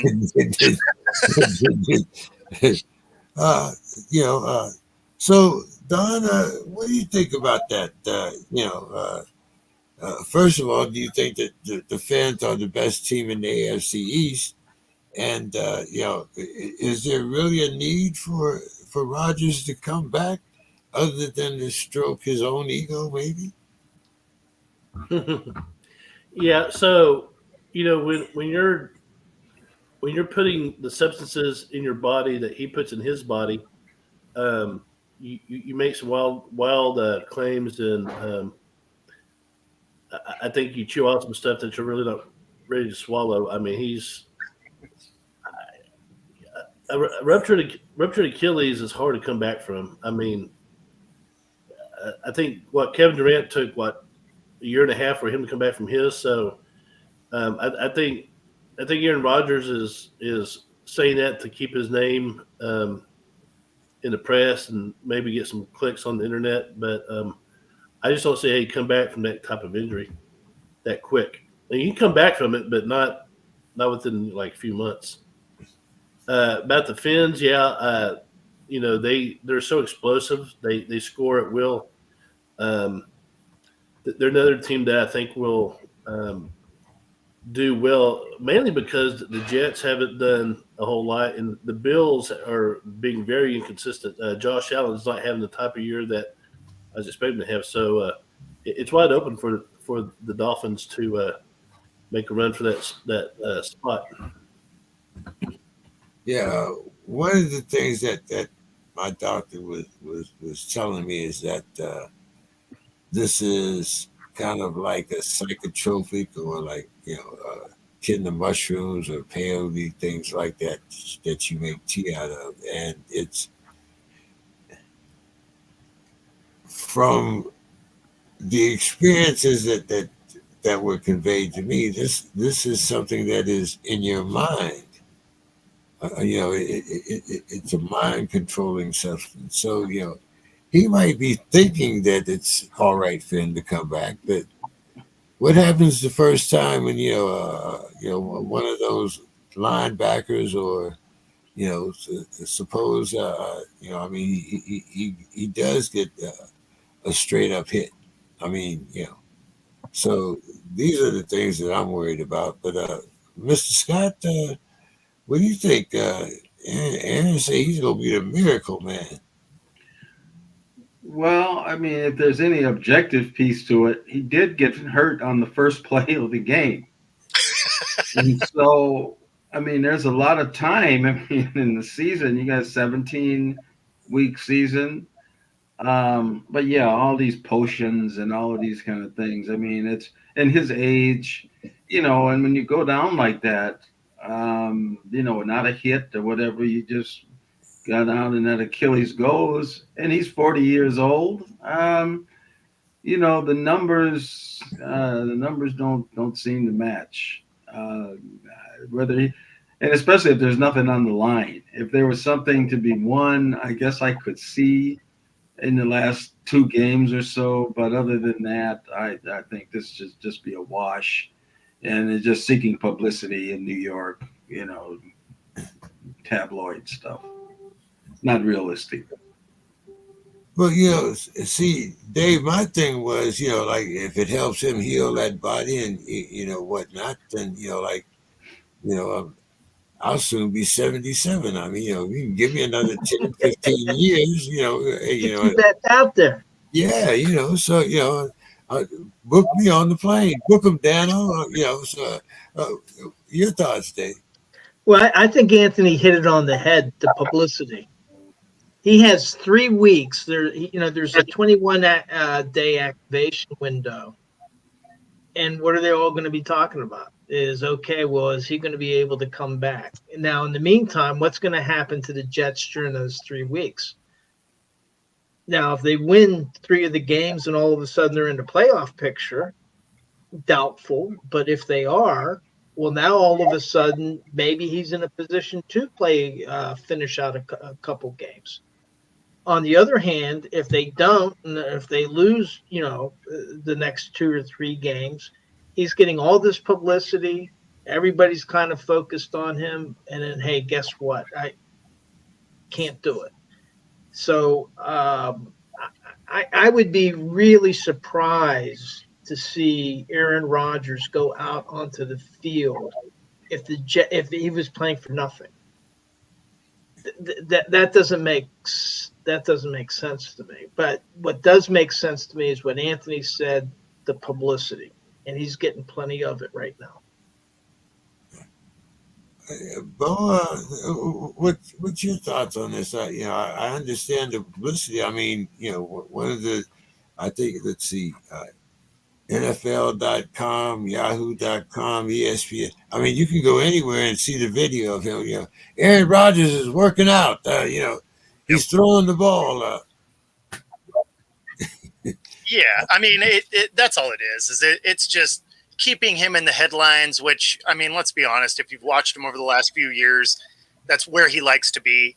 He likes to pretend like he doesn't want the attention, but then he goes out of his way to seek it out. So, yeah, I mean, this is an attention grab for sure. It makes absolutely no sense for him to try and come back, simply because the team's not going to be in position to do anything with him. If he was going to come back for, like Mr. Scott said, at the end for the last couple of games, sure, that would make sense if that was the push to get into the playoffs.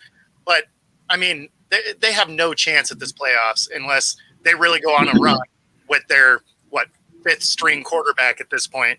I don't see that being a real thing. So this is all just attention gathering. That's really all it is.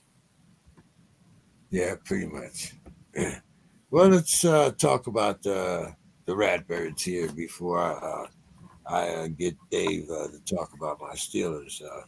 But the Ratbirds wide receiver, Zay Flowers, catches and runs for a TD in their 2010 victory over the Chargers. The Ravens force 4 turnovers. Their 9-3 record is actually the best in the AFC. And Lamar Jackson was 18 for 32, 177 yards, a TD. And he also had 11 carries for 39 yards. Those 39 yards made him the 4th quarterback in NFL history to exceed 5,000 rushing yards. Does this put him in MVP conversation for you, Mr. Scott? Yeah, it does. It definitely does. I mean, and their team looks good. A couple of mystifying losses, but they seem to be healthy. Lamar seems to be really doing his thing. The defense seems to be going good. So yeah, that's going to be a tough one to come out of that AFC. That's going to be, you're going to have your also rans like we're going to be talking to about in a little bit. Pittsburgh, but when you're looking at the Baltimores, you're looking at Miami, Kansas City. Yeah, they're right in there. You might want to look and see who has the best record, the Vikings or the Steelers. Well, we're not I'm talking just about the saying. Vikings right. We're not talking about the Vikings right now. Oh, okay. Back to it. We're not Well, we weren't talking about the We're not Steelers either. We weren't talking about the Steelers changing the either. subject. Let's not go. What's your thoughts there, Don, on the Ravens, the Ratbirds? Lamar MVP or what? So, but Baltimore is one of those teams that every year, and this is going on like year 4, where I'm thinking these guys are going to, make it to the show, the Super Bowl, and they always play great defense. That's historically, and Lamar Jackson, when he's healthy, when he's on, he's on. All you have to do is get the ball to the 40-yard line, and you got Justin Tucker kicking the hell out of it. But I want to pull for Baltimore, but I can't allow my heart to do it. They're kind of like the Cowboys. I mean, you think they're going to be great, and then they just fold. And so, the AFC, I'm still looking at, the Chiefs and the Dolphins. But I would love to see Baltimore make a run, but I don't want to get my hopes up. And with that said, guys, I have some IEPs to do. I haven't finished, so I'm going to have to say a bid y'all adieu for tonight. All right, Don. Hey, man, it's always good to have you, and we appreciate you, my man. Yep, always good to see you, man. Take care, Don.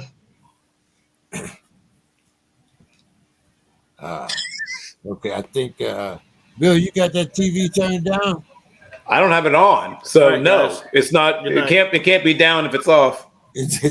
Okay, well, anyway, what did you think about, we're talking about the Ratbirds and what they did this week.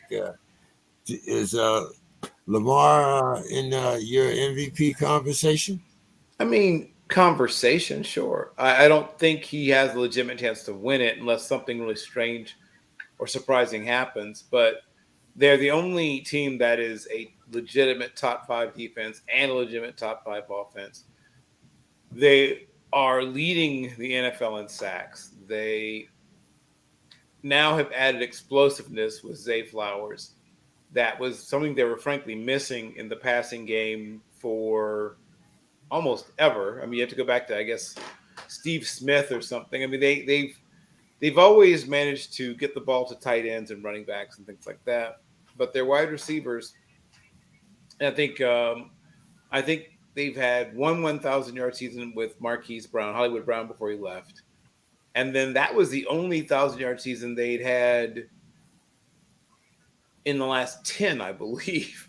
I think they'd gone some inordinately long number of years without having a 1,000-yard season. So from a receiver. So they are a team that now has guys, like I said, Zay Flowers, who are legitimate guys who you might go for 1,000 yards. If Rashad Bateman could ever stay healthy for the same period, he has a legitimate shot at it as well. So you have an opportunity. I mean, this is a team that can win a Super Bowl. They are a team that's built in such a way they can win a Super Bowl. But like I said, they have to stay healthy. Lamar has to avoid that sort of late season tail off that we've seen the last few years. If he can, go on into, on an upward vector through the last few games, that downward vector we've seen the last few years, they are a definite contender. Bo? Yeah, I mean, the Ravens were one of my preseason picks for the Super Bowl. So I had an Eagles-Ravens Super Bowl. But, yeah, I mean, is he in the conversation? Sure. Is he going to have the stats? Probably not, because the team is well-rounded. So the other guys do things well right? So they have multiple runners that can get the ball down the field. Obviously, he rushes for some yards as well. So it's not like he's lighting it up as far as yards per game. But is he in that MVP conversation? I mean, absolutely. Dave? Yeah, if I'm Lamar, I want to be in the Super Bowl MVP conversation, and I don't know if they'll get there. certainly for the MVP, but I think that there's probably a lot of other strong candidates. But Baltimore has a good team. I mean, they got the defense, and now with the receivers, they have both the running game and the passing game, and so you just can't focus on stopping the run. Because now Lamar can pull up, or actually he's been showing that he can pass from the pocket, and so I think that they're a strong team. Uh, Pittsburgh did happen to beat them earlier this season, and that'll be the last game of the season. But we'll see. They still have several tough games to play, and then the other big, it's been a question mark the last few seasons. Will Lamar Jackson remain healthy? So far, he has.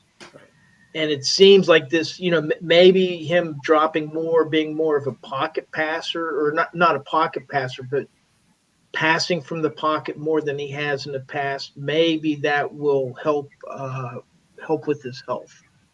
So we'll see. Because there's been a couple seasons that he hasn't been able to complete because of injuries. Yeah, I wouldn't call him a pocket passer, but he's definitely become more patient of a passer. Correct. Yeah, definitely that. Dave, the Steelers put up a season high 421 yards without Canada as the OC. They beat the Burrowless Bungles 16-10, and Coach Tomlin said he'll let Deontay Johnson talk about his lack of reaction to that fumble. Deontay gave an exclamation. I'm not sure if that's what you call it, but anyway, Dave, give us the good, the bad, and the ugly. All right. So first, the good. I was skeptical about the whole idea of splitting the offensive coordinator duties between Eddie Faulkner and Mike Sullivan. I'm sure it's been done before. Where Mike Sullivan is like the game manager, the play caller, and Eddie Faulkner is coming up with the game plan. But it worked, and they gained a lot of yards. And one of the big differences, one of the different approaches they had, from what I understand, is that under Matt Canada, he wouldn't get a lot of input from his coaches, and the position groups would remain in their position groups, and he would rely on his coaches to relay, this is what the game plan is. Well, what Faulkner did as the interim offensive coordinator, he brought the whole offense together to kind of go over it. And they only had a couple days, because the announcement was only Tuesday. And so that seemed to help. So that, when you watch Kenny Pickett, you watch the other players, they seem to have more confidence in what they were doing out on the field. So I think it may have been a communications issue, an internal communications issue, but I think that was very good. And the defense continues to play strong even without Minkah Fitzpatrick. Now the bad, they got over 420 points, but they only scored 16. You mean 420 yards? 420 yards, but they only scored 16 points. That's just not going to cut it. And then on the defense, as well as they played, they let them back into the game at the end, where literally it came down to an onside kick, because the defense gave up a scoring drive where they opted to do the field goal and the onside kick. The ugly, I would say, because you said good, bad, and the ugly. The Deontay Johnson's play in the end zone, we had Gene Stirafor saying that was a touchdown. If it were challenged, it would be a touchdown. You had the zebras. So website of the referee zebras, the NFL zebras. They said no, it wasn't a touchdown. So. And what Mike Tomlin's explanation was about that was the reason he did not challenge it is he didn't see it directly, and that he believes that if it's a close call, the referees will tend to call a touchdown because then that triggers an automatic replay, which I found interesting. It was an interesting thought. And that he didn't throw the flag because then if they said it wasn't a catch, then they had better evidence than he did. He didn't have a good look at the thing. But then you had the next play. Jalen Warren fumbles the ball, which was the worst thing that could happen. And then you have the video of Deontay Johnson, who apparently had his mind on the previous play and not even reacting. And now he says that he didn't actually see the ball. He didn't realize that it was a fumble, but you had all these players chasing it down. It's how could you not know? And there's actually a history there where that happened once before. So so he did apologize to the teammates. You know, when Mike Tomlin was asked about it, he basically said, you know, look, that's up to Deontay Johnson. He's going to have to answer your questions. He's going to have to respond to his teammates. And I'm not going to add anything to it because I wasn't in the play. And I would prefer that the people that were involved in the play talk about what happened, which I think was the right thing to do. He attempted to do his apologies, and, you know, a lot of fans aren't accepting it. But to me, that's not what's important. What's important is how his teammates respond to it, because they got to get ready for a game against the Cardinals coming up here in a few days.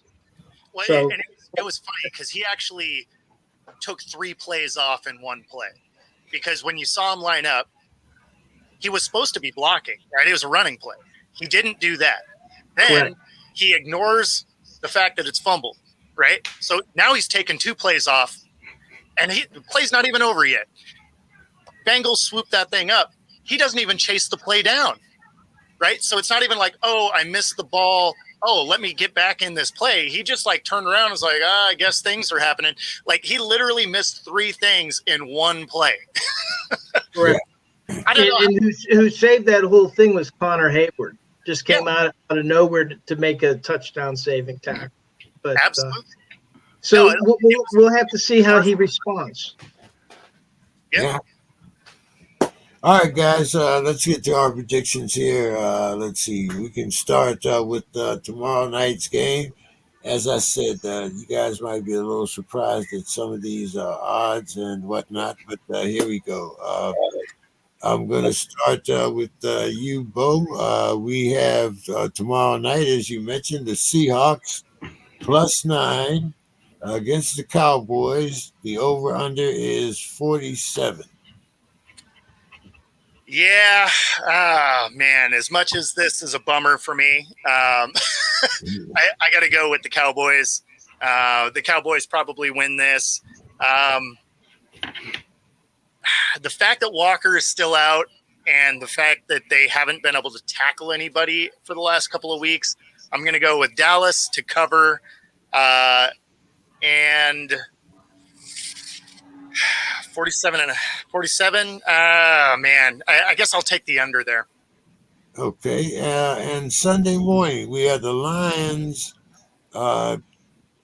giving 4 to the Saints. Bo, and the over-under is 46. Yeah, this one I'm going to go Lions. Going to take the points. And I'm going to go the under here as well. The Saints have played really bad on the offensive side of the ball. So, and the defense hasn't been spectacular either. So this is going to be all Lions. Lions points and the under. Dave. Well, I'm actually going to take the Seahawks and the points in that game. And because the game is, it's November 30th. I thought it was going to be in December. But still, I'm going to take the Seahawks and the over. Okay. And the Lions giving 4 to the Saints? Man, the Saints haven't been playing. I'm going to take the Lions in the over in that game. Okay. Mr. Scott. Seahawks, Cowboys. It's funny nobody wanted to hear my take on Pittsburgh. It's funny that how I was just overlooked. Nobody had to, but that's Oh, well, fine. That's we fine. I'll already. come back to that some other time. But as far as the gosh, Seahawks, boy, 9 points is a lot. I'm going to continue to ride with the Cowboys, and I'm going to go with the over. Ooh, I think they can make a statement. This is the type of team that they could make a statement against. So, and then as far as the Lions, boy, they as good as they've been playing is good. I don't believe in them. I just can't make myself do it. The Honolulu Blue, it just doesn't. I can't. And even though the Saints haven't had much, I'm going to take them. I mean, I think that this could be something, a trap type of game, and I'm going to take the Saints, and gosh, but if I take the Saints, I can't really take the over. I'll have to take it under. okay. All right. Bill, Yep. who you got here? You got Yeah, I was thinking about that. And the spread was what again? the Seahawks are getting 9 against the yeah. Cowboys, and the Lions are giving 4 to the Saints. Okay. I will take 9. Yeah, I'll take Seattle. 9's a big number, and Seattle's not a bad team at all. People are underestimating their defense, particularly. If they turn the ball over a lot, that could turn into a blowout. But if they're just careful with the football, that'll be a dogfight. Over under is 47. Over. I'll take the over in that game. And then in the second game, Lions are getting 4, are giving the Saints 4, and the over under is 46. I'll take the over again that game and 4. I think the Lions will cover the 4.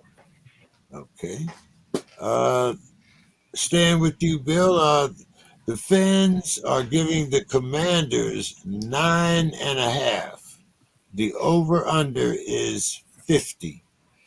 The over, that's the easiest over I've had in a long time. That is one where you might consider dipping into some of Grandma's insulin money. And yeah, 9.5. It's a big number. You know what? Commanders. Yeah, okay. Well, that was the last thing I needed to hear. Okay, so go ahead. I'll take Washington. I think that they, I think that they probably lose this game by maybe a touchdown. So maybe, yeah, I'll take them. Okay, and staying with you, Bill, the Chargers -6 playing the Patriots. The over under is 40. Oh, oof.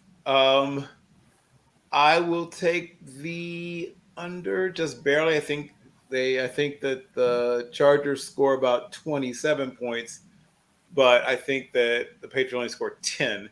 This is going to be an ugly, ugly affair. And you said they're giving them how many points? 6. I think they'll cover. I'll take the Chargers. Okay. Mr. Scott, we got the Dolphins giving 9.5 to the Commanders, and the over-under is 50.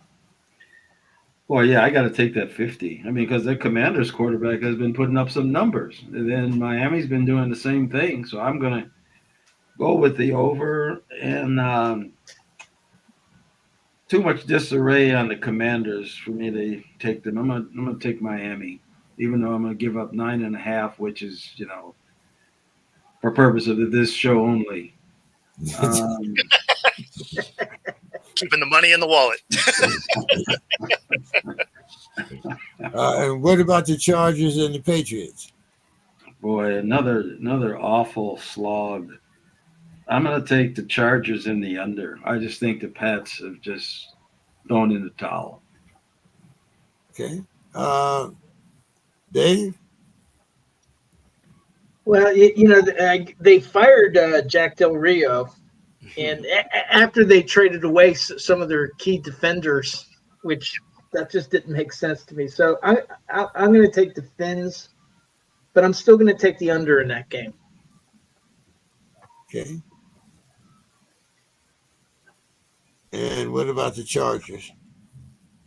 Yeah, this is kind of a weird year. There's a number of teams that are just bad. So I'm going to take the Chargers and the under. Okay.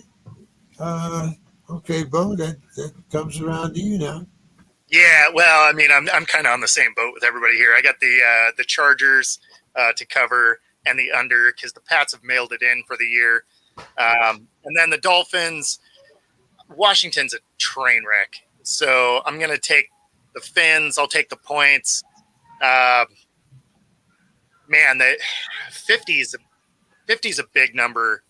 I'm still going to take the over because the Dolphins can carry most of that load. So I'll take the over there. Yeah, I'm thinking the Dolphins scored 41, but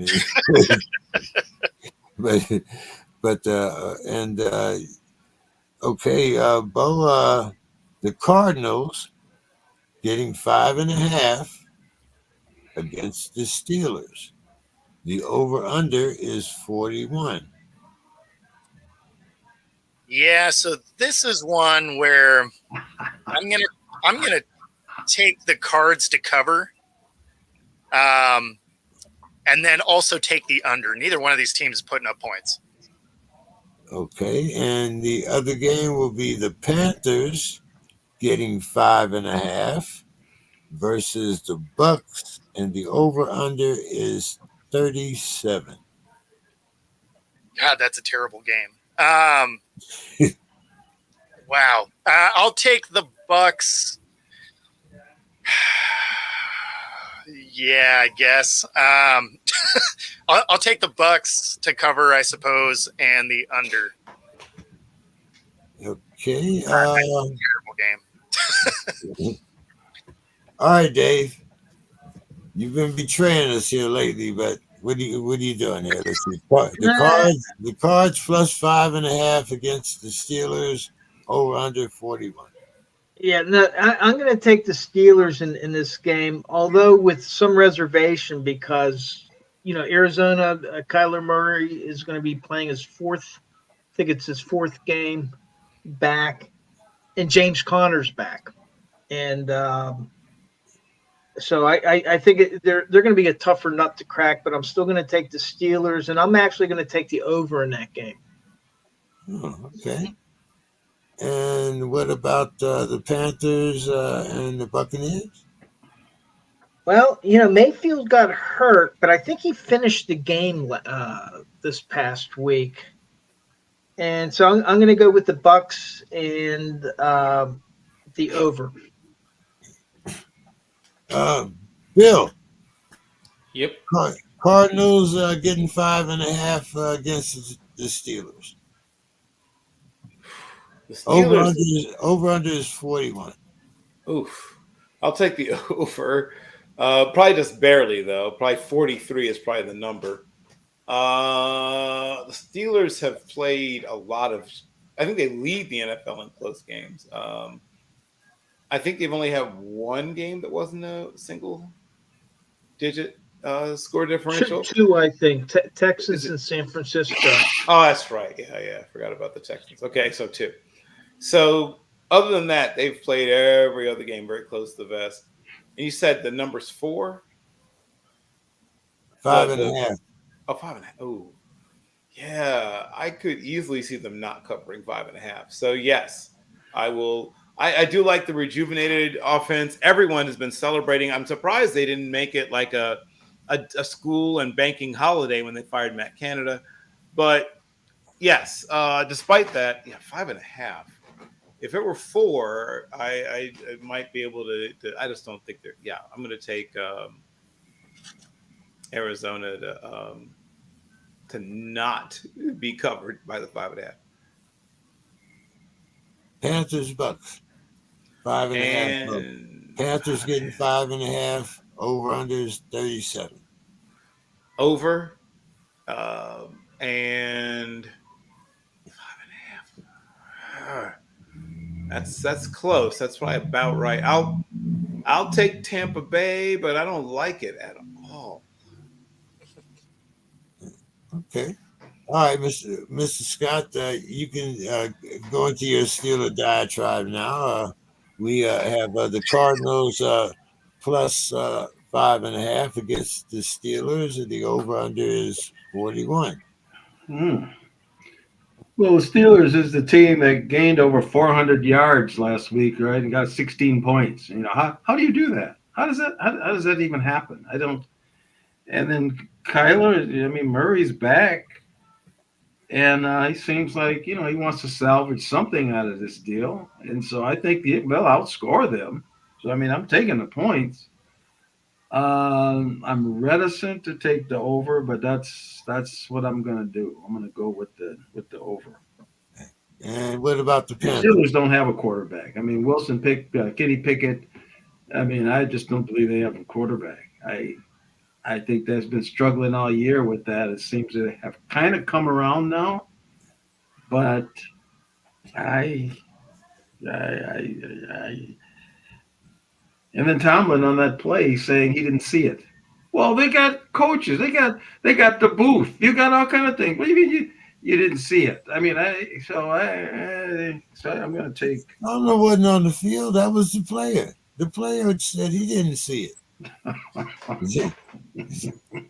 Well, they're both. The funny thing about that though is he saw his way to the paycheck window on Sunday. He didn't miss. I mean, I'm just saying. Well, that's just automatic, Okay. And then the Panthers, Bucks, boy, I mean, that's just either one of the teams I haven't paid a lot. I guess I would take the points as 5.5 in the under. Okay. Staying with you, Mr. Scott, the Falcons getting 2.5 against the Jets, and the over/under is 34. Boy, we're just coming up with several teams here I just don't like, and games that I don't like. I don't make the schedule. I'm just, you're killing the messenger here. No, it's your fault. Your fault.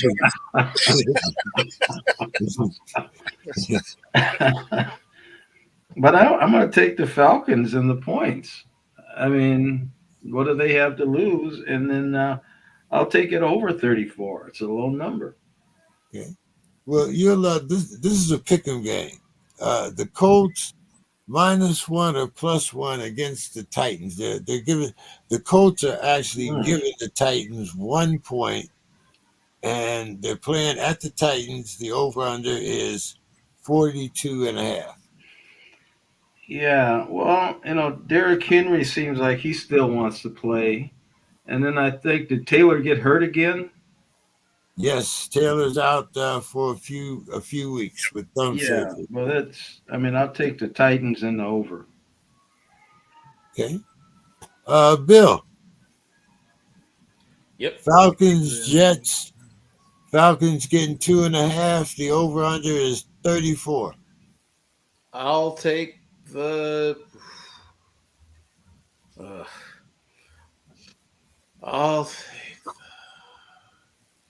I would rather joylessly take the Falcons.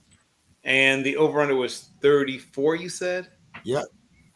I'll very, very trepidatiously take the over, but I don't like it at all. All right. What about the Colts -1 against the Titans, and the over/under is 42.5. I'll take the over and the Colts. I think the Colts are rounding into form. I know they're missing Jonathan Taylor, but their defense is being better week in and week out.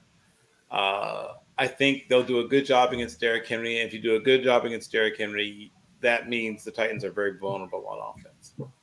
Okay. Dave, Falcons getting 2.5 against the Jets. Over/under is 34. Well, Aaron Rodgers isn't playing, so I'll take the Falcons in the over. And the Colts -1 against the Titans. Over under is 42.5. Yeah, Zach Moss has been doing pretty good. I'm going to take the Colts in the under in that game. Okay. Bo.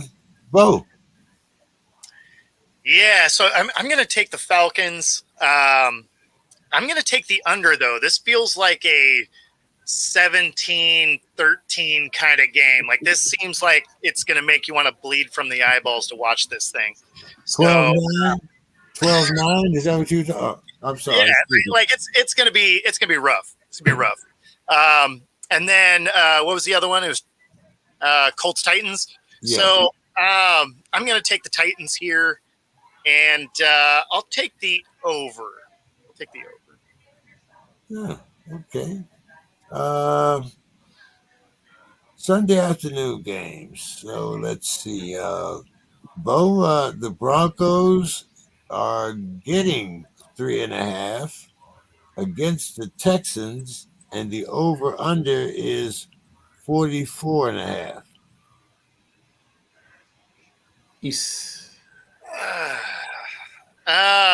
Man. Okay. Well, I like Houston here. I think the Broncos are frauds. Their offense really hasn't done anything. Their defense has looked good over the last 4 games. They've created a lot of turnovers, and even in that, the games have been close. So I don't trust the Broncos offense. I'll take the Texans here to cover, and it's 47. So I'll go. I'll go with the under here. I'll go with the under there. Okay, and the Sunday afternoon game that we will all be watching, the 49ers getting 3 at the Eagles, and the over/under is 46.5. Yeah, so this one I am going to go with the Niners to cover, and the over. Both these offenses can score. Okie dokie. Shootout in Philly, huh? Yep. I mean, I don't know if it'd be a true shootout, but it should be close. It should be a fun game. I'm looking forward to that game probably the most of the weekend. Yeah, I think we all are. Let's see. Dave. All right, I'm going to take the Eagles in the over. Okay. And the Broncos and the Texans? Broncos are getting 3.5.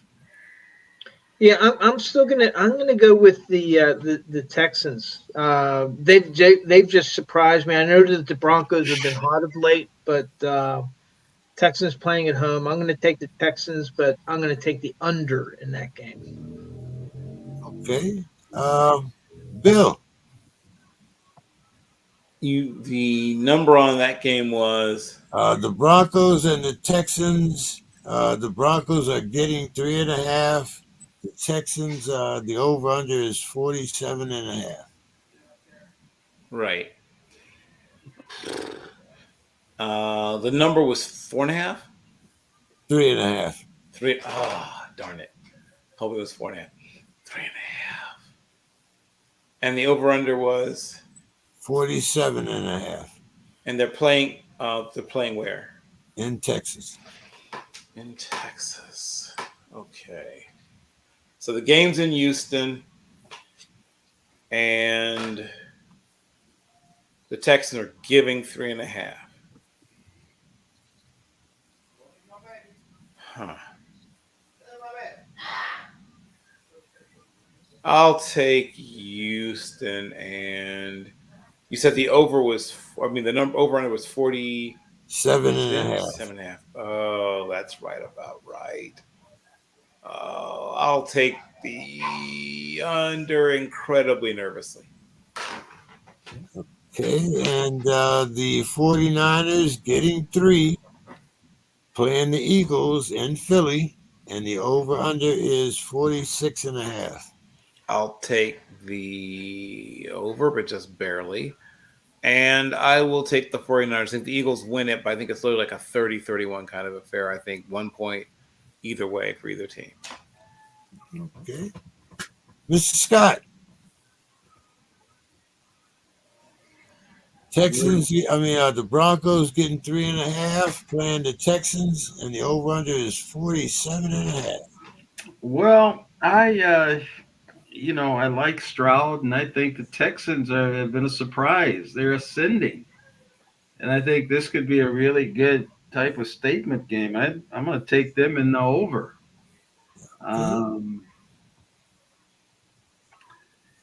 49ers, Eagle. Well, I like both teams. There's no question about that. I do get a little concerned about San Francisco and the health of McCaffrey. I mean, it just seems like in years past he's missed some games with injuries towards the end. And if he stays healthy, I'd like them to. Boy, I'm going to take the Eagles, and I'm going to take it over. Oh, okay. All right. Well, let's see. Let's knock out these last three. Okay, Mr. Scott, we have the Clowns getting 3.5 against the Rams, and the over/under is 39.5. Boy, Clowns they don't have a quarterback. That's just a huge. But again, they have a mastermind coach, and the Rams seem like. Stafford. I don't know if he's been hurt or something, but he seems like he's back playing now. Their season's in the tank, but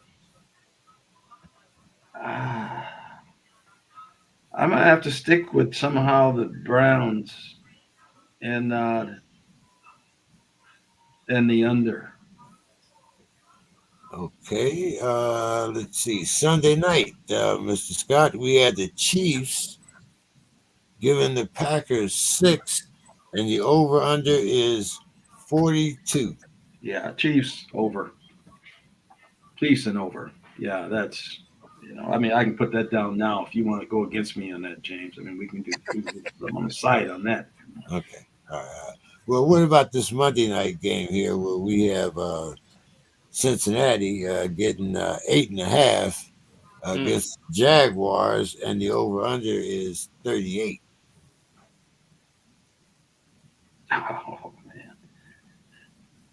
I guess I'll take the Jags to cover in the over. 38's not a scary number. Okay. Bill, we had the Clowns against the Rams. Clowns are getting 3.5. The Rams, they're playing at the Rams, and the over/under is 39.5.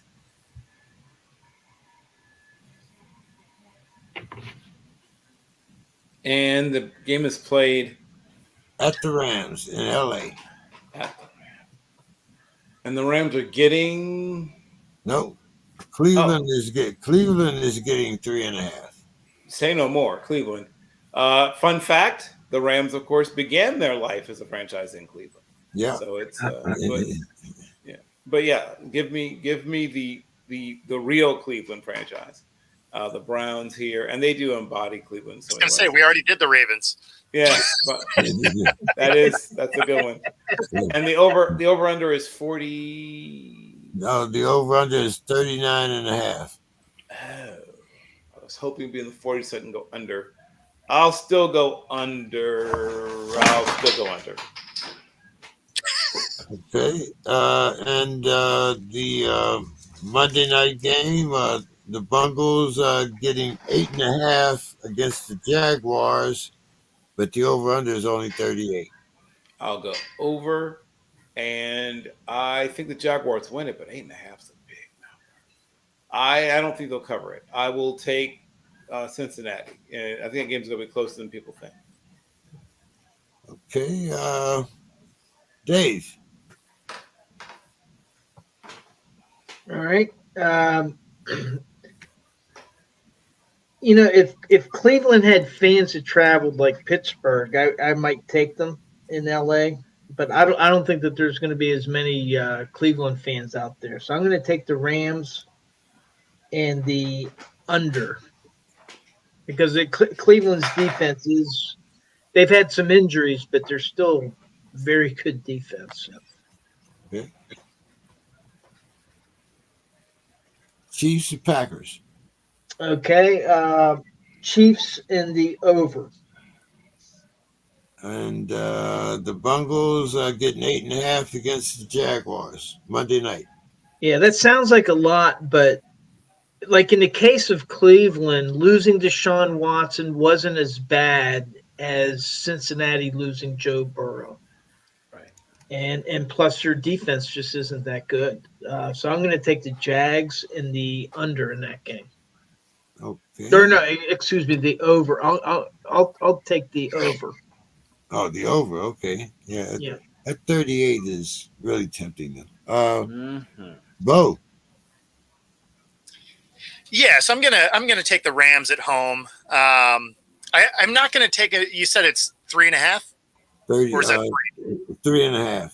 3.5? So I'm gonna take them not to cover, but I got the Rams winning and the under.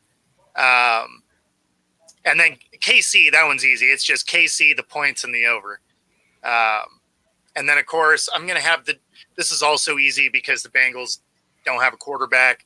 So I'm going to take the Jags, the points, and the over as well. Okay, dope. Well, okay. Bill, final thoughts. Sure. On this day in 1976, Reginald Martinez Jackson, who of course was recruited to Arizona State on a football scholarship by Frank Cush, and in fact was kept on a football scholarship. So his time at Arizona State, he actually was on a football scholarship, though he didn't play football. But on this day in 1976, he signed with the New York Yankees and was already a star. Like it wasn't like he, was some non-entity, but he went from being a star to a superstar and became Mr. October. He became the straw that stirs the drink. He became someone that had a candy bar named after them. And it is fascinating to think about what he would have done in the social media era, because he was one of those people that always had a little bit of a cloud of controversy surrounding him without anything resembling social media. Just Dave Smith, right? And other, New York sports writers, Brett Smith and others, just getting, column inch after column inch, day after day out of him. But he was a great player, Hall of Fame level player, played his best when his best was needed. Definitely someone who knew how good he was and would tell you if you asked. And that was something that was rather new for baseball, right? You had Muhammad Ali in boxing. You had a few other people that sort of paved the way a little bit. But baseball players prior to him, were pretty much all shucks, ma'am. Oh, I just got lucky. Oh, I got a pitch I could handle. He's really great. I just got a little fortunate. Nope, not Reginald Martinez Jackson. He would tell you, oh yeah, that guy had nothing. He would tell you, that he was the best, and that was a sea change in baseball. That sort of Muhammad Ali, Deion Sanders kind of mentality was not evident in baseball prior to him. So he changed the game in a couple of different ways. One, like I said, sort of the celebrity baseball player, and there've been others. I mean, he wasn't, Babe Ruth was a national celebrity, but he became a celebrity baseball player who embraced it in the biggest media market in the land and won big, right? Back when baseball, though it might have been knocked slightly from its perch as the number one sport in the country, it was a close number two still in those days. So, it's not like now when the, NL MVP winner could walk down the streets of most cities in America and be recognized by maybe one person out of 8. That baseball is, wasn't in that kind of situation in those days. So Reginald Martinez Jackson becoming a Yankee this day in 1976 was something that changed the fortunes both of him as a person and the Yankees as a franchise in ways that they probably had tried to imagine, but I don't think they had fully imagined how different both would be from that point forward. Very good there, Bill. I know we always can get one of those facts from you. Dave, why don't you give us your final thoughts? Yeah, I'm going to go back to Deontay Johnson. He's, first of all, the criticism that he's receiving it's warranted. He basically blew off a play, and he's receiving a lot of criticism. There's a number of very, very vocal Steeler fans that want him traded. They don't like that Mike Tomlin. They want him to punish him and all this kind of stuff. And people are questioning his apology and explanation that he gave to the team. Whether it was sincere or not. And for me, it doesn't matter. It doesn't matter what we think. What's important is what his teammates believe, and did they accept his explanation? And and in terms of the way that Mike Tomlin is handling it, his job isn't to mete out punishment. His job is to extract the best performance that he can from a player week to week. And what he's in the midst of now is preparing to play the Arizona Cardinals on Sunday. And I think that Mike Tomlin handled it perfectly because he told the media during his conference, look, number one, Deontay he has to forget about the previous play. He can't have that in his mind and then lose a play. But he also said that he was going to leave it to Deontay Johnson to explain to his teammates and to the media what happened, and that he wasn't going to put any more color onto it simply because he believed that the players involved in the play are in the best position to explain what happened. And I think that Mike Tomlin handled that perfectly. Now, the thing I liked, there was a Steelers beat writer, Mike DeFabo from The Athletic, and I just wanted to quote one of his tweets, which I tend to agree with. Not all Steeler fans would. But he said, quote, "How hilarious it would be if regular people had to do press conferences after each work day. Jim, you came into the office, spent 6 hours reading Steelers blogs, and then shopped for Christmas gifts. Are your bosses okay with that effort?" Unquote.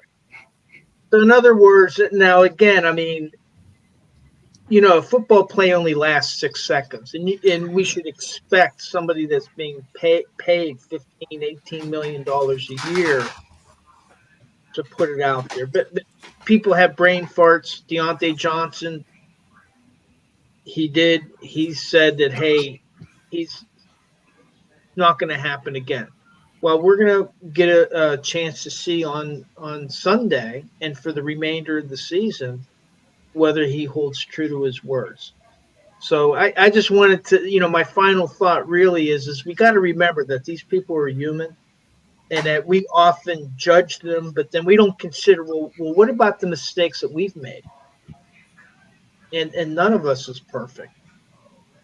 And how would we want our coach, our boss, our spouse, our parent to handle that?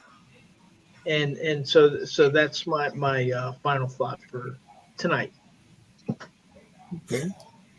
On the plus side, we'll get to see all 22 views. Say again? I said on the plus side, we'll get to see all 22 angles on whether or not he drops the ball again or not. Mr. Scott, your final thoughts for the evening. Oh, thank you. Just Bill bringing up baseball, it just made me think about my friend. I mean, I don't know Dave Winfield that well, but I know his brother Steve very well. He was just in a documentary we did, and I was just talking to him about Dave because our team, Washburn High School, played at St. Paul Central, where Dave went in the Twin City game. And I said, I didn't see Dave out there. I saw the guys, and his brother said, no, Dave didn't play football. And so we were just talking, and we were talking about how Dave played baseball at the University of Minnesota. And he had one particular game in the College World Series where he pitched 10 shutout innings against, I think it was USC. And I mean, USC had people like Freddie Lynn, and I mean, just a murderer's row of people. And so they let Dave stay out to the 11th inning, I think, and they scored some runs and blah, blah, blah. But what was so ironic about it is his brother Steve told me, they said Dave never got a baseball scholarship. He never got a scholarship to the University of Minnesota. And so he was playing intramural basketball. Right. And Bill Musselman saw him. And Bill Musselman said, come on the team, I'll give you a scholarship. And that's how he got the scholarship at the University of Minnesota. I didn't know that. Yep. And Dave is, grew up in St. Paul. I mean, his peers, the people he played with, Jack Morris, Paul Molitor. I mean, they were coached by this guy, Billy Peterson, who's just a known coach in St. Paul. I mean, Dave is, I think he's the greatest athlete to come out of Minnesota. When you figure that he didn't play football, but he was drafted in the National Football League. Yep. He was drafted by basketball. And he was the number one for the San Diego Padres. So, I don't know, it made me think about Dave and how he didn't get a scholarship. I can't fathom that. That's poor evaluation. I think Bobby Marshall might have something to say about that. But yes, you know what? And I've talked to some of his relatives. He's in San Francisco. A friend of mine knows his great grandson. Yes. But these are things that we don't know that much, until Bill dives into the archives. I mean, but yes, that's a very good point, Bill. He's out there with the film and